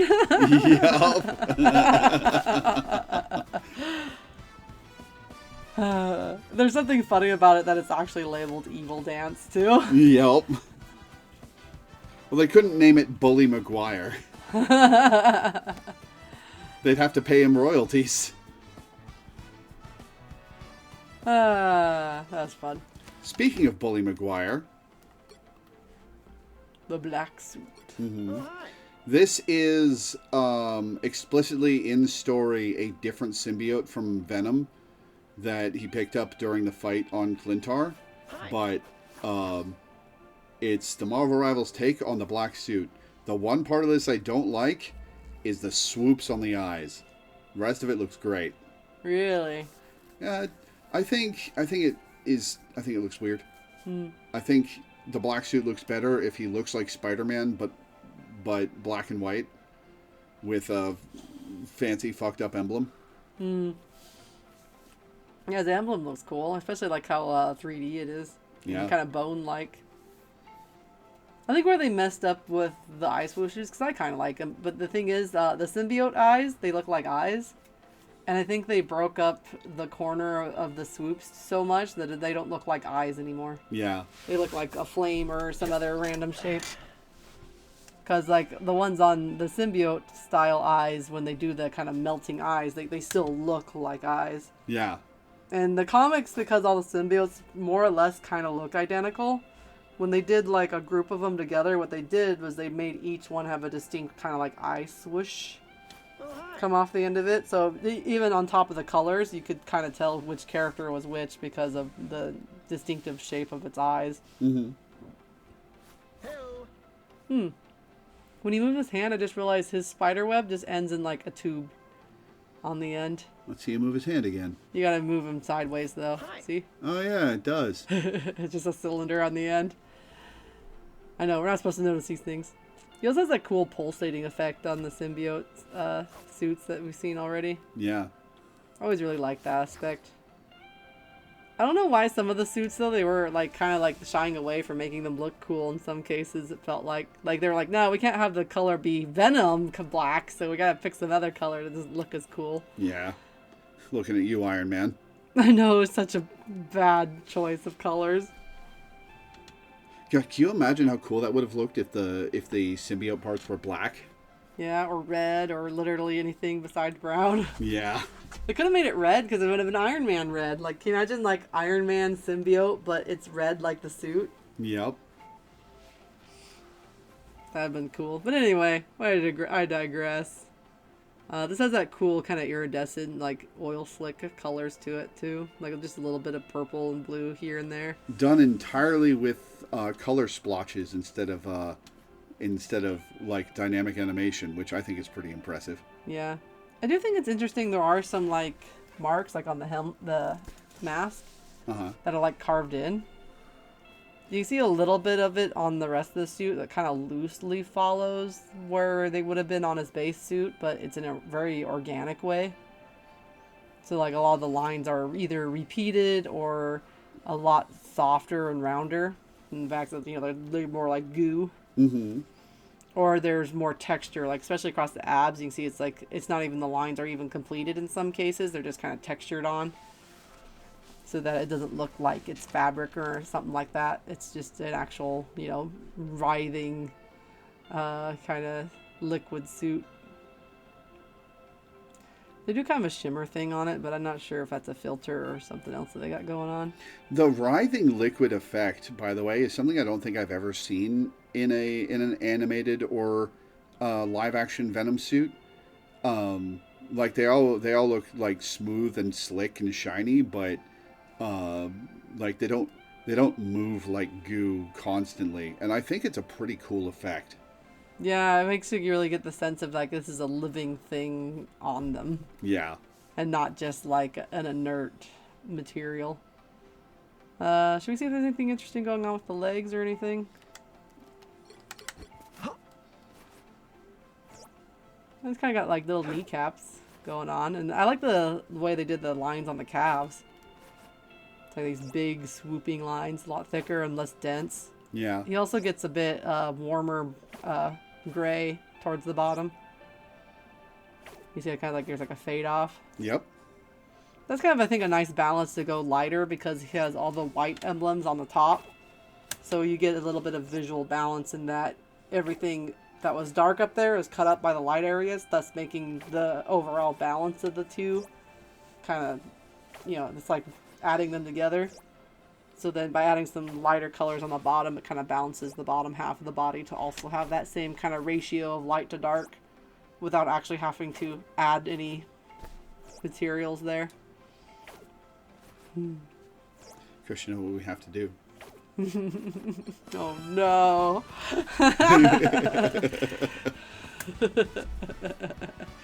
Yeah, how do you feel like this compares to the classic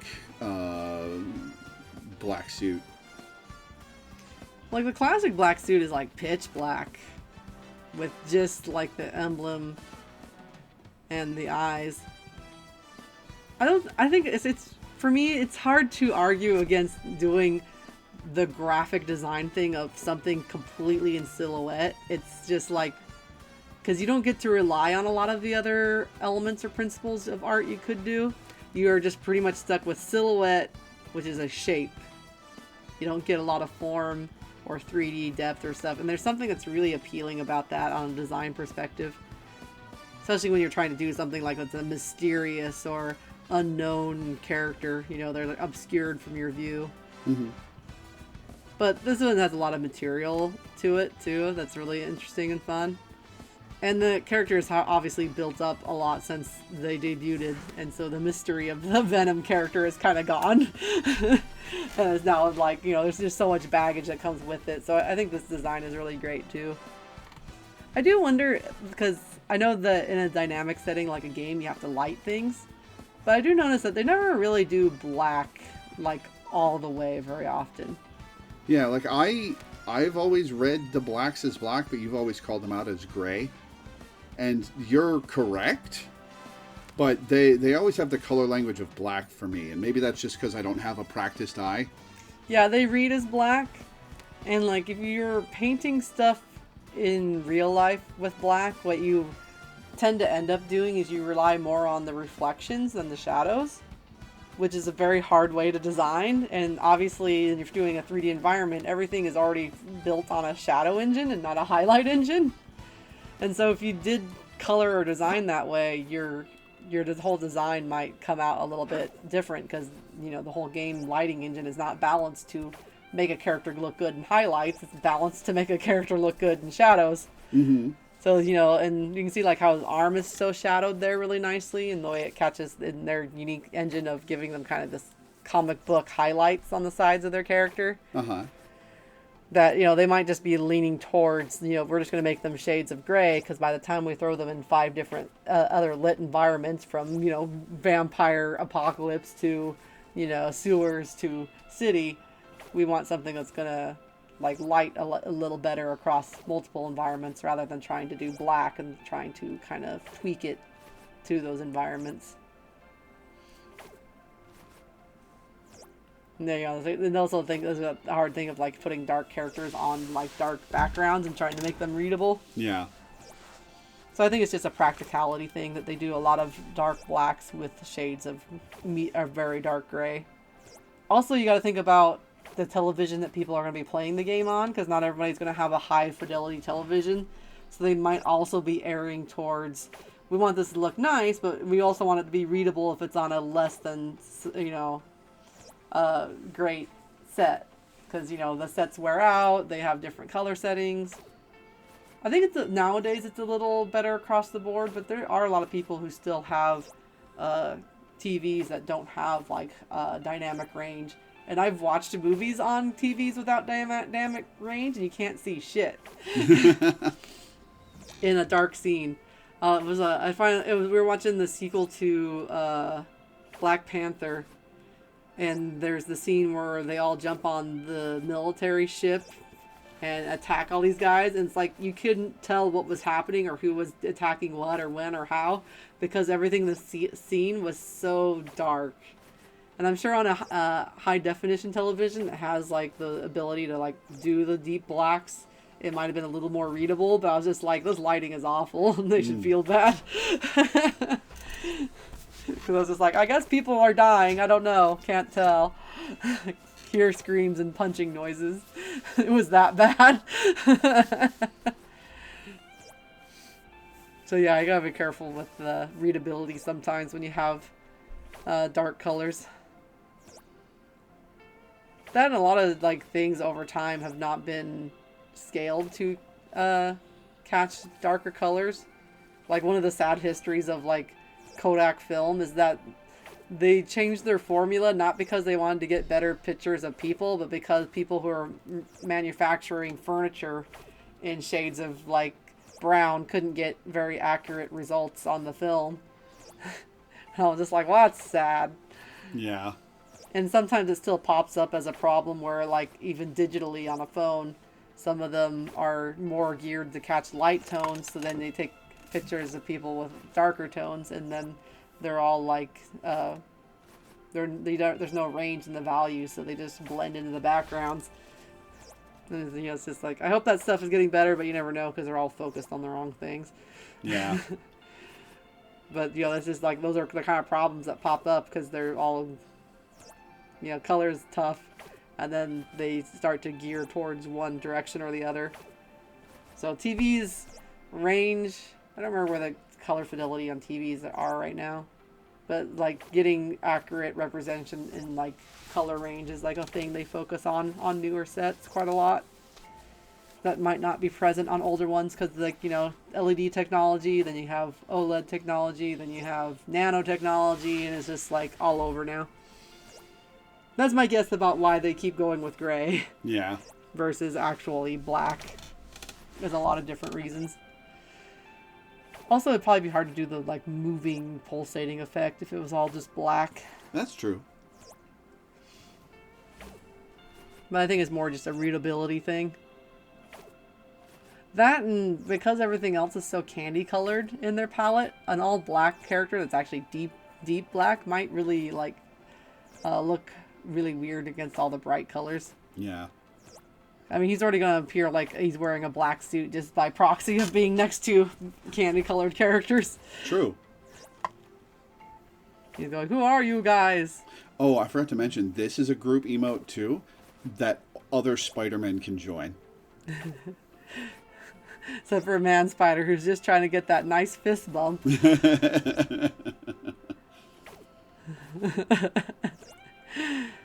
I hope someone else has figured that out besides us. All right, anything else to say about the black suit? I think we're good. All right, here's something I think you'll like. Peach Momoko.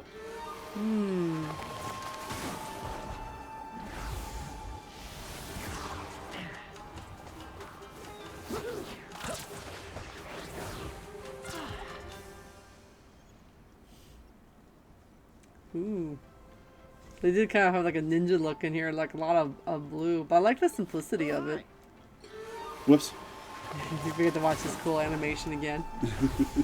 I was just looking at how noodly he is, like when he flops off this. Like there's a little bit of a kind of Little cartoony stretch. yeah, stretch to it. But I was looking at how like there's those little like under the arm cutouts that I think look really nice on this outfit. The giant belt. Sticking with more of like the red and green with red and purple. A little bit of yellow. But most of that, mostly just navy. I guess I didn't want to go like bright cherry red with this whole outfit, but I like the idea of like having like a spider mandible on his Spider-Man mask. Mm-hmm. Well, the tie is only on one side too, I just noticed. It's like little tie and then big tie on the belt on the opposite side. They do that a lot. It's like ping, ping. Kind of traditional tie-out style pants. I like the way they're gathered in the center. It looks nice. Yeah, the suit's really just kind of just sticking to that one color though, so it's like really simple in silhouette. I think it looks really nice. I like the red toes. There's no shoes or anything that he wears though.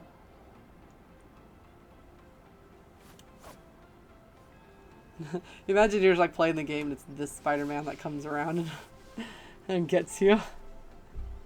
Does he have anything on the back of the outfit or anything? I guess the big spider emblem. Kind of like a spider demon kind of looking thing. Yep, skin's called Spider-Oni, so. Oh, so this one's an Oni, but not the puppet one that looked like an Oni. It was a lion somehow. Yeah. And I was like, you're pulling my leg here. Does he have a little, like, knife on the back of his belt? Oh yeah, he does have a kunai. He does. Ninja. What's the description here? One dark night, the great snake claimed a mother and father, the cries of a newborn piercing the silence of Kirasaki Mountain. Jorogumo rescued the abandoned infant and raised him in her hidden lair. Growing up among creatures of the night, he embraced a belief that all lives, human and yokai, could coexist in harmony. He dedicated himself to patrolling the rugged terrain, protecting all in need. When his adoptive mother was slain by a yokai hunter, instead of giving in to rage, he only found his resolve steeled, a testament to his unyielding creed.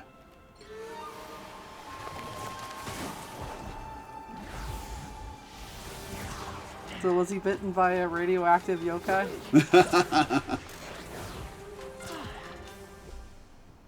Just curious. I don't know if Peach Momoko Spider-Man has any spider powers. Hi. Might just be a ninja. Maybe. I think this is an original to Marvel Rivals Peach Momoko design. I don't think Peter showed up in the Demon Days comic. It's a cute backstory, though. Except for all the death and Yeah. his parents got killed twice. What is the luck of this guy? Well, that's just the Spider-Man backstory, so. I guess it's technically true. His auntie Yokai May. Oh my gosh, can you imagine Aunt May as like A spider demon. as an Asian auntie? That'd be great. I'm just thinking of the aunties from I know it's Chinese, but I was thinking of aunties from Turning Red. Yeah. But anyway, the colors palette's simple. I really like the blue as being the overall color, and the green I think is a nice accent. I think the green feels insect-like. It's a nice spring green with like a little bit of yellow in it, so it's like because it's pretty green. They always go for really bright red. I'm surprised they didn't do more yellow, but the red on blue looks good. So yeah, pretty much all the colors are just really nice. I just noticed the emblem is like it's a spiral. No, it's like a symbol in the middle. It's a little different than usual. I wasn't paying that much attention to it when it was smaller. I thought, oh, it's just the regular emblem. But no, it's not. It's more square and made of lots of right angles. And it's got the 4 eyes that the thing on the back does, too. Cool.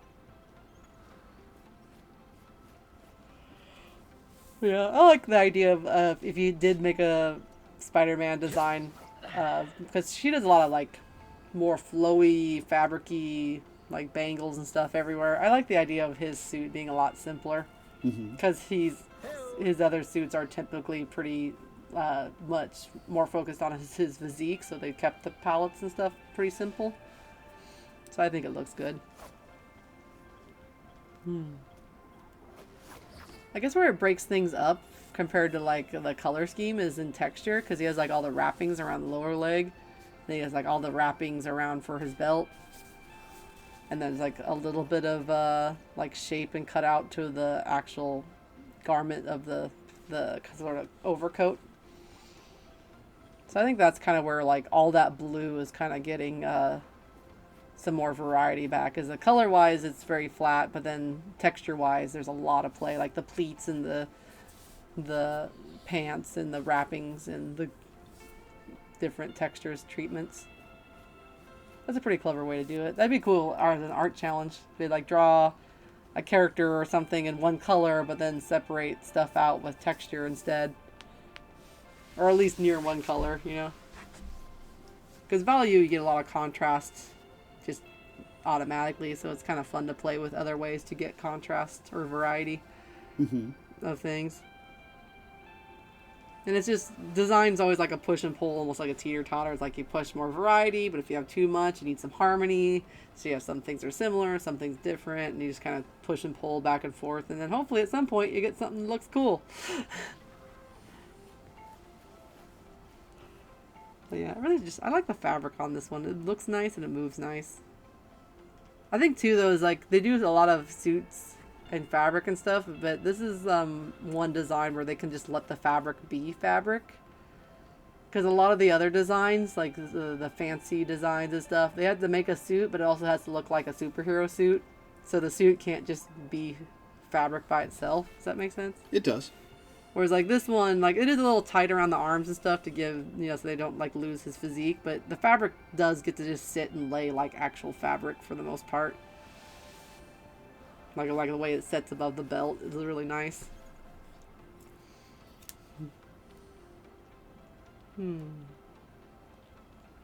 No face reveal. Well, that's what's coming next. Anything else to say about this one? Not yet. All right, well, face reveal time. Oh gosh, I've been seeing this in the corner of my eye for this whole thing.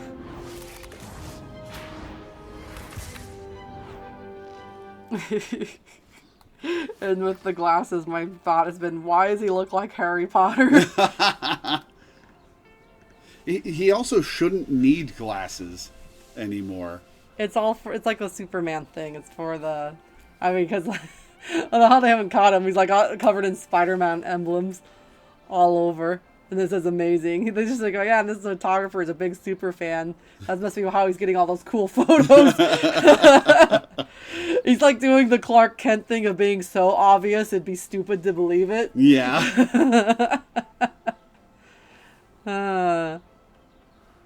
He does look cute though, but it's like very different than what I would have thought they would have went with for Peter Parker design. Yeah. Because like they went like he looks very young. He has big poofy hair. Yeah, I think he's 23 in Marvel Rivals. I'm not sure.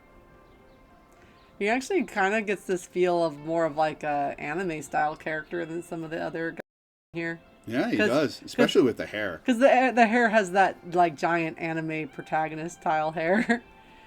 It's interesting because Spider-Man's look at how, or Peter Parker's I should say, has gone through some iterations, because there was this divide at one point in the early career where the very early versions of Peter Parker were very, he is a nerd. Mm-hmm. And then the artists switched, and then they went to like, well, now he's a pretty looking nerd. And some people like at the time didn't like that because they like really attached to like, this is just a regular kid, regular guy. And this is obviously pivoted back to like, he's a very cute guy. So like it's like a bit of a shock compared to some other versions.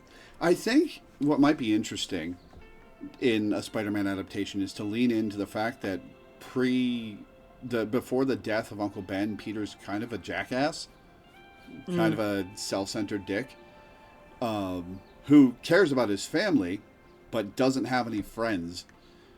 Except for his like one friend. Yeah, and like, having that contrast with him actually being like kind of cute for, you know, a 15-year-old. The girls would look at him twice if he wasn't a jerk.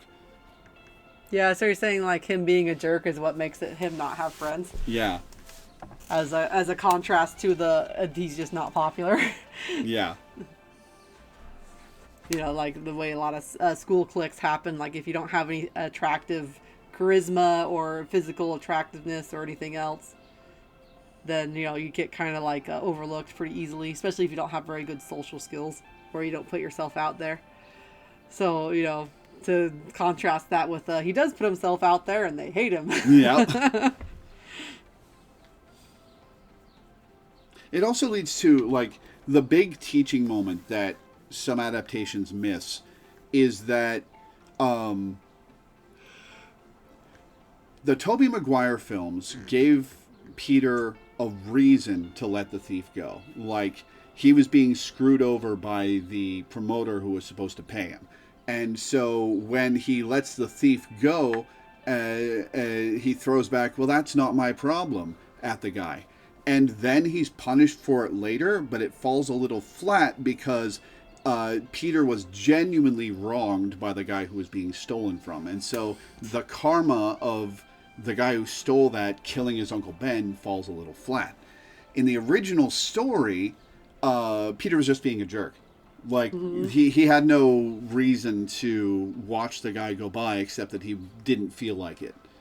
And the karma for that coming back to bite him in the ass is why great power and great responsibility holds so true for him. And it also shows, I think, that he has to make character growth rather than he already has it. He just didn't choose to use it that day. Yeah. Well, I always interpret it as you should do the right thing regardless of rewards. Or, you know, like, if that person was mean to me, I won't help them is a bit of a different thing of, like, you know. But, I don't know. You can't help everybody that's mean to you either, because that's just being a doormat. So it's like, yeah. Where does your responsibility lie? Apparently it lies in having really poofy hair. How much product do you think he puts in that? I don't know. I keep trying to figure out if this is a weird lighting thing or if he has like something hanging off the side there, but I think it's just lighting. Do you see it's like bright yellow? I kept trying to figure out if he had like something hanging off the glasses or not, but I don't think so. I keep expecting the glasses to be like broken and taped together or something. Yeah, because he looks like Harry Potter. Yeah. Like I would have like. I'm like I would have thought if they were gonna go for like, okay, he's gonna be cute, nerdy. Like why not just like regular like glasses that you expect to be on a scientist? And then like. There's like a weird reflection thing because I keep seeing like the edges of some of the glasses looks like it's not round for a second, but I think it's just a shine or something that breaks up the circle. Oh my gosh, we got like way off track on this one because it's so alarming. I do like the spider webs on the elbows. Yeah, I was thinking I really like the clothing quite a lot. Because I think it's like really soft and casual and it looks really comfortable. And it is giving this guy is definitely Spider-Man, though. Right?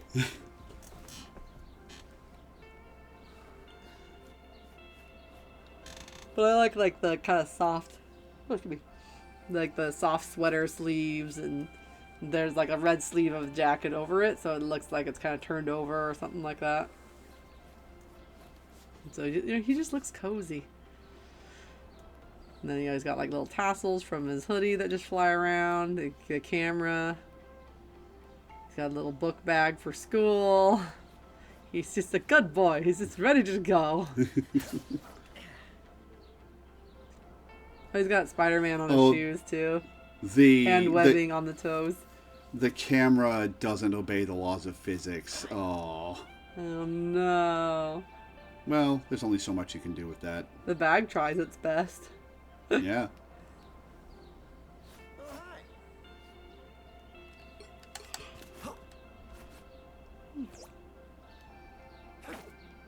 They're saying like there's like he drew spider webs on the toes of his shoes. Yeah. Of course, that just might be somebody taking advantage of Spider-Man's branding and selling Spider-Man shoes. And he's like, you know what? I like him. I'm gonna get him. Also, he's wearing like skinny jeans, like they're they're like those like jeggings. Cause look at the way they fit on his back. Oh my god. He has like dump truck back there. My god. My god. The distinct double cheeks, saggy bottom. Well, hey, at least we know they're sexualizing the men just as much as the women. They sure are. Is it sexist? Actually, no. Oh my gosh.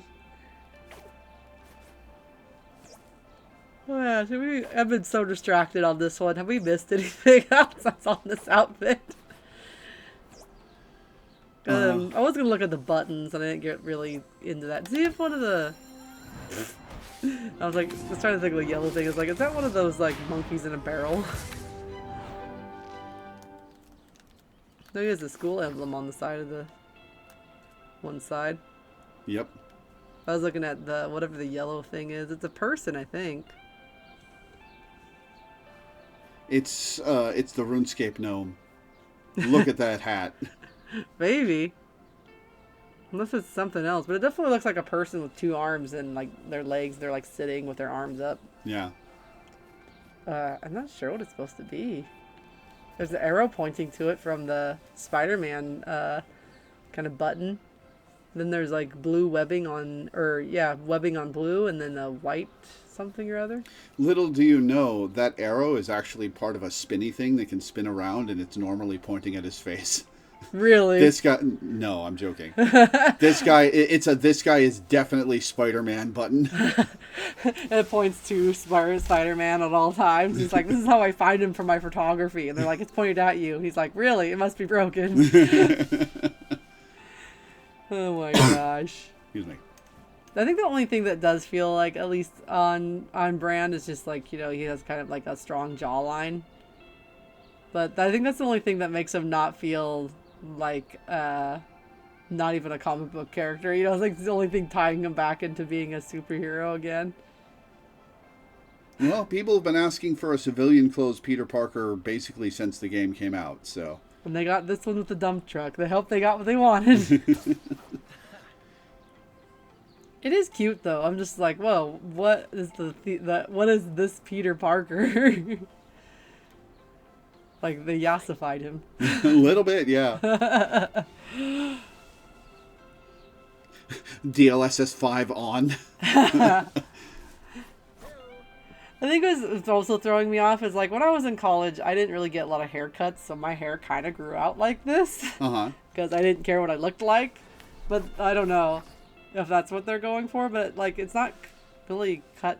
Is that cut slightly short in the back? But not really. I don't know. I could maybe believe it's just like college Peter who is just not taking care of himself, but just in a like very casual, comfortable outfit. But the glasses feel very whimsical and fantasy like. I know it's like a real type of lens you can get, but it just feels weird on him specifically, if that makes sense. Mm-hmm. Because I've been looking at that and I'm like, let's get away from the Harry Potter allegations and see what we can do. But Harry Potter if he didn't decide to be a cop. and he decided to be Spider-Man instead. Yeah. I don't know. Am I the only one who feels like it would look better with like square lenses, or maybe the tops were squared? No, I agree with you. Yeah. It just feels like it's supposed to be very bookish and nerdy in like the kind of modern way that that's really popular right now. And it just feels a little... Nerd chic. Yeah.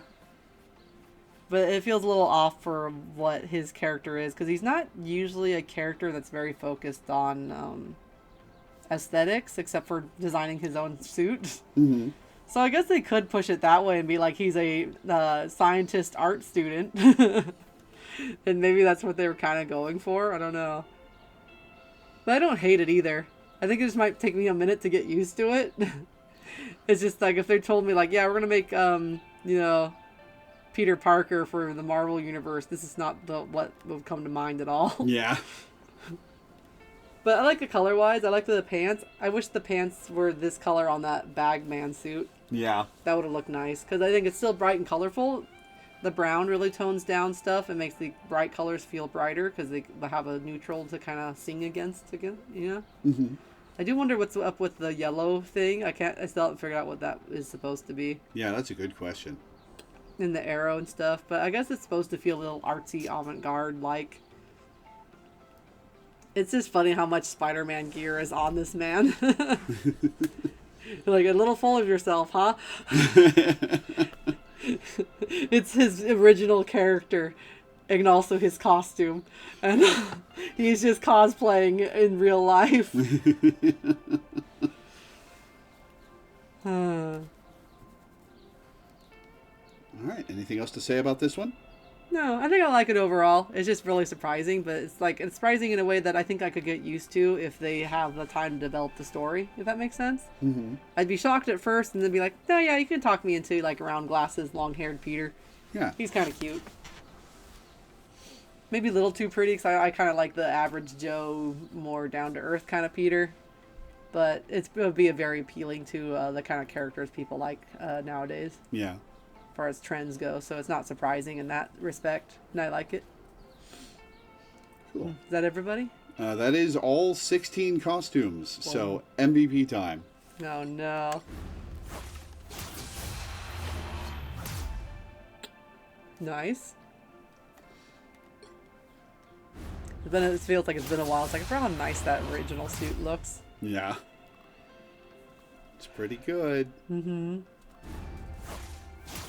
Let's see. This is the Cosmic Invasion one. Okay, that's fun though. Yeah, like as bad as the costume is, this one is delightful. Yeah, because it feels like you're playing an old Marvel arcade. And then the final pose is actually pretty fun too. The sound effects and stuff. Nice. Let's see. Which one's this one? That's...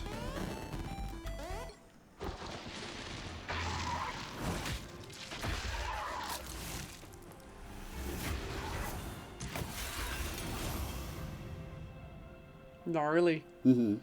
I guess they're going for the he transformed in indoors kind of thing. I guess so. You might be right. This might be him mutating instead of, like, one of his clones. I thought Man Spider was one of his clones, but... There might be a clone version that didn't succeed in curing himself, because I think in the actual event, he mutates quite a lot, but he doesn't get to this point. I think he has dreams about getting to this point. Mm-hmm. Because, like, basically his DNA is, like, out of control, and he just continues to mutate into a man spider, essentially. And he has to, like, figure out how to stabilize his DNA, more or less. Mm-hmm.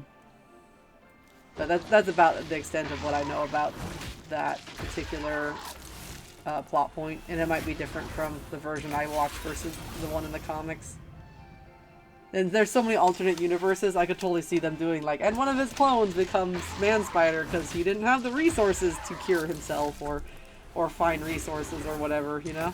Yeah. And there's not even, like, the situation of the clones might not even have the same, probably don't even have the memories that Peter does. So, like, you know, Peter grew up, learned science, and tinkered, and, you know, he has this big knowledge base to problem solve with that none of the clones would have been, you know, privy to. So they would have just been doomed to do this. It would be horrific. Yeah.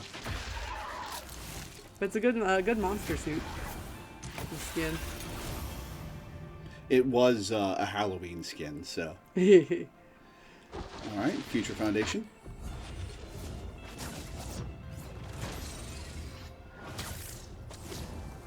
I just noticed his webs are cyan and electronic.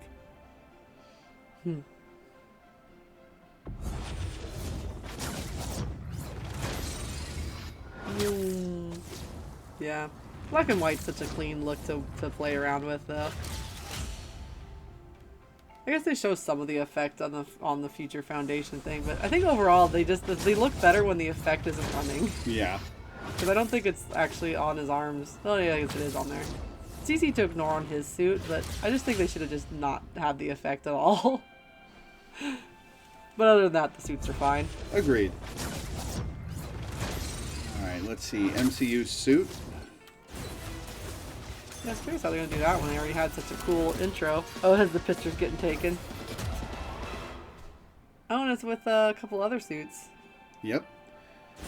In this case, rival Spidey and Chasm, but man, that was such a fun movie. I loved No Way Home. I saw Bagman is on this, and I'm trying to figure out the other character on the other side is. Oh, it's Spider-Punk is on the other billboard. Nice. So they're on, when he flies by the billboard, you see them on there, and it's a drawing. Jump, takes pictures, see? Oh yeah, it is Spider-Punk. Fun. I want to say there was something in this corner, right there, Something Matters. On another billboard down there. Might have been a feast sign. Let's take a look. Oh, it could be. It goes by really. Only something oh, it might be Fact. Only Fast Matters. Oh, I thought it said fact, but it might say, does it may only facts matter? Let's see. Yeah, it looks like Jameson. Only Fact Matters. Something along those lines, because it looks like a screaming, or like a man, like pointing, or see? You're Or right. Yelling man. What? Isn't that...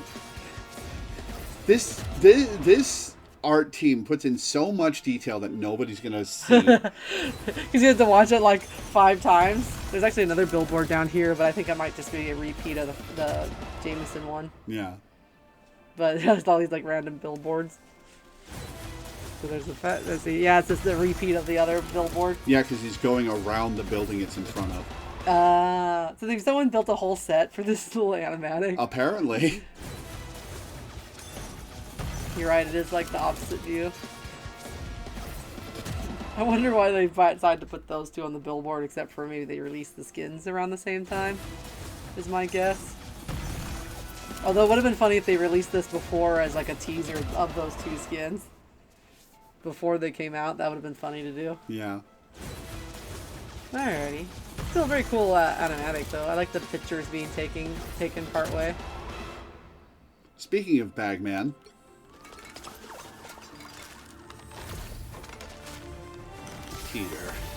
Peter, please. That's gotta smell so bad. So this is why he looks homeless, huh? Yep. What was in the bag? It was trash. It was some kind of trash, yeah. I guess you do briefly get a look of him. He does look different than the other one though. His hair is much shorter. Yeah. Yeah. Because it's like closer to his head, swept back, not as long, no glasses.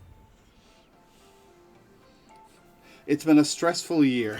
Also, the car he jumps on is a cop car. Oh, so it is. We jarred the door open. Like the meat emote shown on the background with the bag on his head. Yep. There's some graffiti on the top too. Something with a skateboard. Yeah, I think it's like a name or tag with name with a skateboard Yeah. on the corner. I always like the extra like illustration they put on the end cards though, because like there's so much nice texture here with the lines. That's been kind of popular in some of the graphic design, like concept art stuff, is to do like these kind of textures with the like bars, and then kind of layer some of these textures on here. Mm-hmm. Which I can see why it became popular as a digital set, but I wonder who kind of pioneered that style.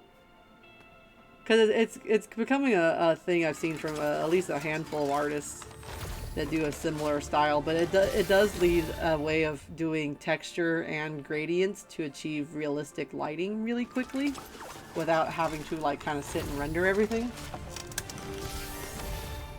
I'm trying to know if someone does know where that illustration style started, but yeah. I think there's some stuff similar to it in like old school hand-drawn illustration, but you don't usually get the bars because, you know, you need to have like those perfectly symmetrical bars you can only really get in digital art. Before that, you would have seen more of like a dry brush kind of irregular bristle mark for that same kind of effect. Mm-hmm. Anyhow, should we see the rest of them? Spider-Punk. Man, why do his colors look so good in this one? Huh.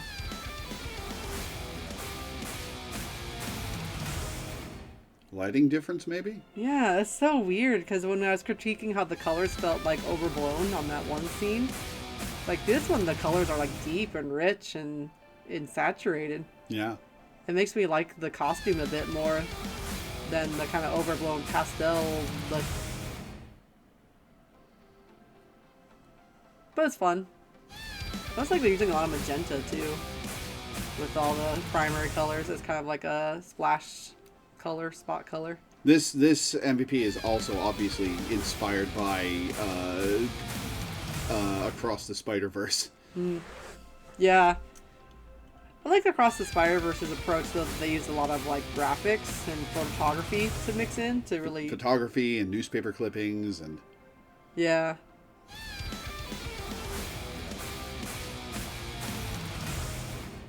Alright, and Disco?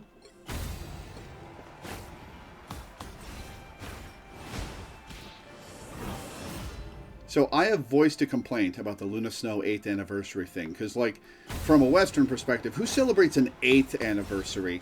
And it's the character that's the pet of the pet OC of the creative director, and it's like they put her in so much and push her so much, and it's so annoying.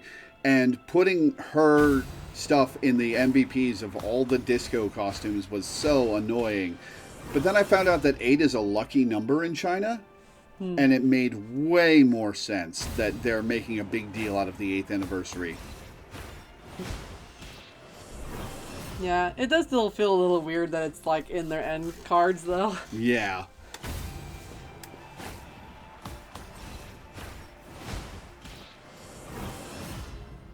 Like, I feel like it'd be less jarring to just have her feature in the background of, like, the things with the other characters than it would be have her name on, like, Spider-Man's skin.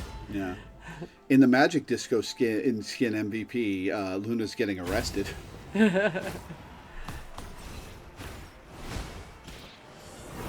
right. Any thoughts on the disco one? I think it would have better if he spun around like a disco ball. All right. Black suit.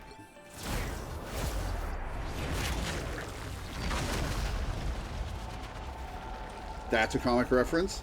And that's a comic reference. Yep. From two separate storylines. The first comic reference I pointed out is in the comics, him waking up from digging himself out from a shallow grave. And then there's, the I've got the black suit now pose. Mm-hmm. From the Battle World storyline. Yeah, it's kind of funny that almost every other adaptation skips over that, because if they had to do it, they'd have to do a whole Battle World storyline. And they'd have to include a lot more characters. And it would, like, take so much time. Even if they knocked out all the other heroes, it would take so much time to do a Gladiator story just to have Venom show up. Yep. So usually they just like smash cut to, like, they just land on Earth somehow just to, like, speed the whole story along. Yep.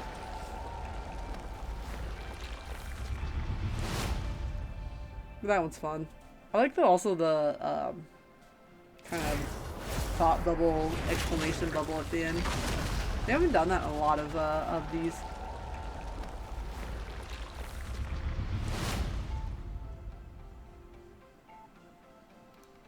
Yeah, that one's pretty cool. All right, Peach Momoko skin.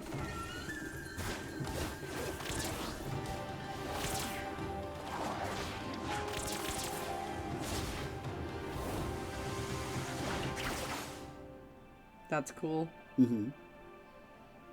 I really like the alliance of, like, navy and green. I mean, it's not colors I would associate with Spider-Man, really, but it looks really good with his character. Mm-hmm. I also like the spider limbs and the spider web thing at the end. That feels very cool.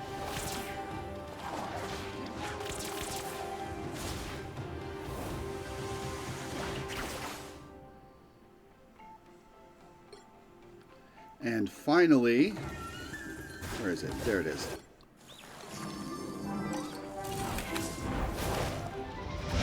Is this the American version of going to school with toast in your mouth? Yep.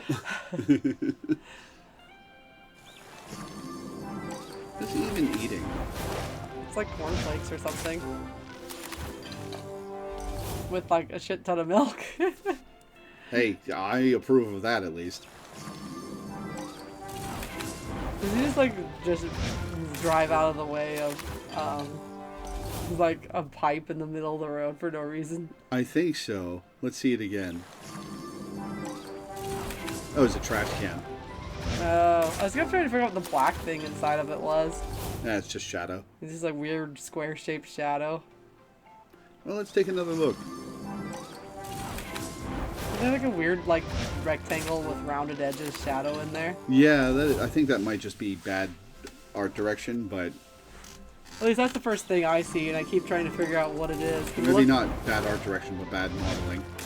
Because it looks to me like the square almost jiggles like it wants to come out, and I'm just expecting, like, some kind of, like, Jeff or something to... Can you imagine if he was avoiding Jeff in the street? That would have been so much funnier. Yeah. Just like, whoa.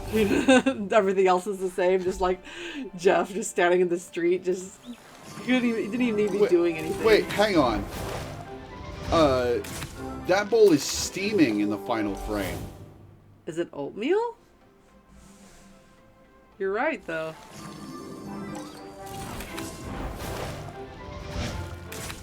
I think it might be ramen soup. I think it's oatmeal. You couldn't eat ramen with a spoon. True. You're not a psychopath. It's got like mushrooms and stuff in it though. It's got little yellow. It's yellow. It's cornflake oatmeal. Oh no. Cornflake oatmeal with mushrooms. That's all I see anyway, unless that's like broth or something. I but think it's broth, yeah. we cannot figure out what he is eating. Maybe it's a future meal. This is set in 2026. Then again, from the top, I see colorful chunks too. Like it's, I'm very getting. I'm more to watch it, the more confused I get. Because I for sure thought it was cereal. I thought it was cereal at first too, but then I took another look at it. And like you can see some round bits in that scene, and I see like green and red and round things on that. But you wouldn't eat ramen with a spoon that I know of.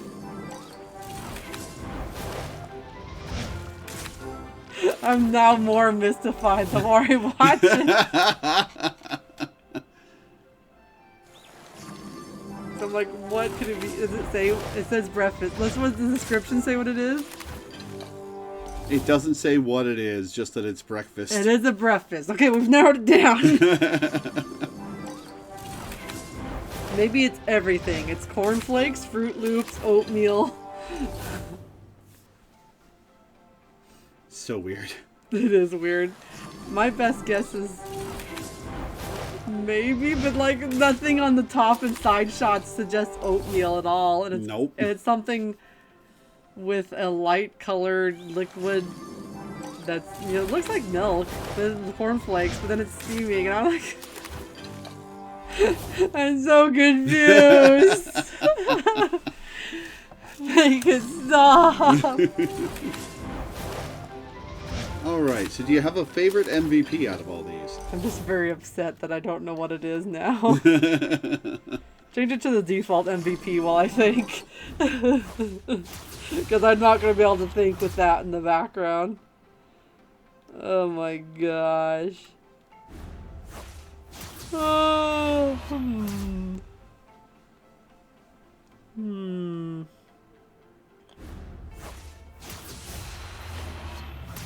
Trying to remember which one that one was. That's the iron, the one with the billboards. Yep.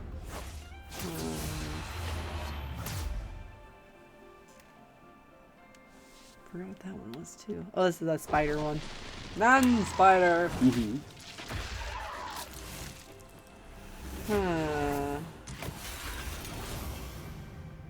Go back up. So it's kind of somewhere between Peach Momoko and Bagman. Oh, you liked Bagman that much? It's just the setting is a little funny. Mm-hmm.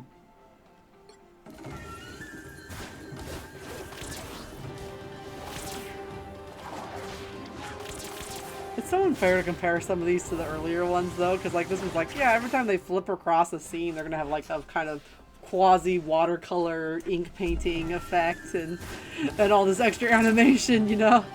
This was a season 2, like March and April of last year skin. But what I really liked about it, at least for this one, that I was trying to gravitate towards it, is I really like the lighting a lot. Mm-hmm. I mean, the animation's good too, but I was really struck by the color lighting as far as the environment and like this blue, yellow, and green. And I think the final pose is really nice because I really like the extra webbing as sort of wing effect, and also the kind of depth of the throwing the knives. It gives a nice sense of depth. Bagman was just because it was funny. Mm-hmm. But I think I'm leaning towards this one. Okay.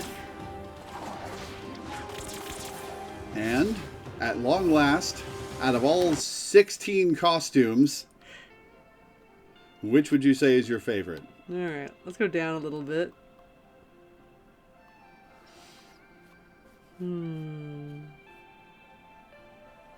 Cosmic Invasion. No, okay. I think it's actually also the Peach Momoko one. Thought you'd like that one.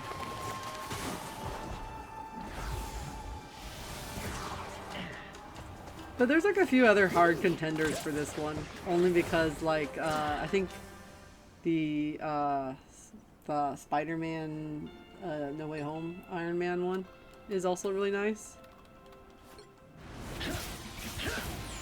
Because that's based on a previous design, but it's done really well, and I think the color balance between the red and the blue is really nice. But I'm also kind of a sucker for, I like bright colors, but I love them more when they're paired with a duller color. Because I think it makes the brightness of the colors sing better, and they like feel brighter than if everything's bright. Mm-hmm. But I think the reason I really like the Peach Momoko one is I really like the differences in texture between the different cloth elements. And I thought it was modeled really well because I like the way it sits around the waist. And I was kind of impressed that without using the color palette, the divisions come from the texture.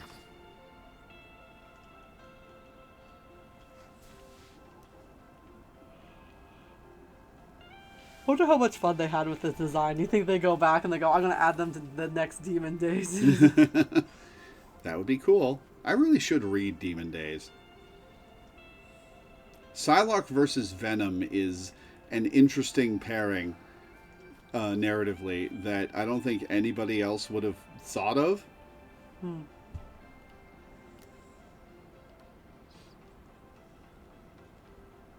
So, this is your favorite? Yep, this one's my favorite. Cool. All right. Let's see if we random it. We did random it. All right, so that's going to be it for Spider-Man. Thank you for sticking with us for 3 hours. Up next, for real this time, is going to be Phoenix. Woo! Another 3-hour run. Let's go. She's only got like 8 skins. 3-hour run. Let's go. Hey, if you want to spend half an hour on each skin, power to you. Let's go. All right. Well, thank you very much for doing this with me. Mm-hmm. We will see you guys next time for Phoenix. So long. Bye-bye. Testing. Testing. Testing. Here to test. Don't watch Johnny test. It's a bad cartoon. Whoopsh. No, please stop whipping the animators. Whoopsh. It's cruel and inhumane.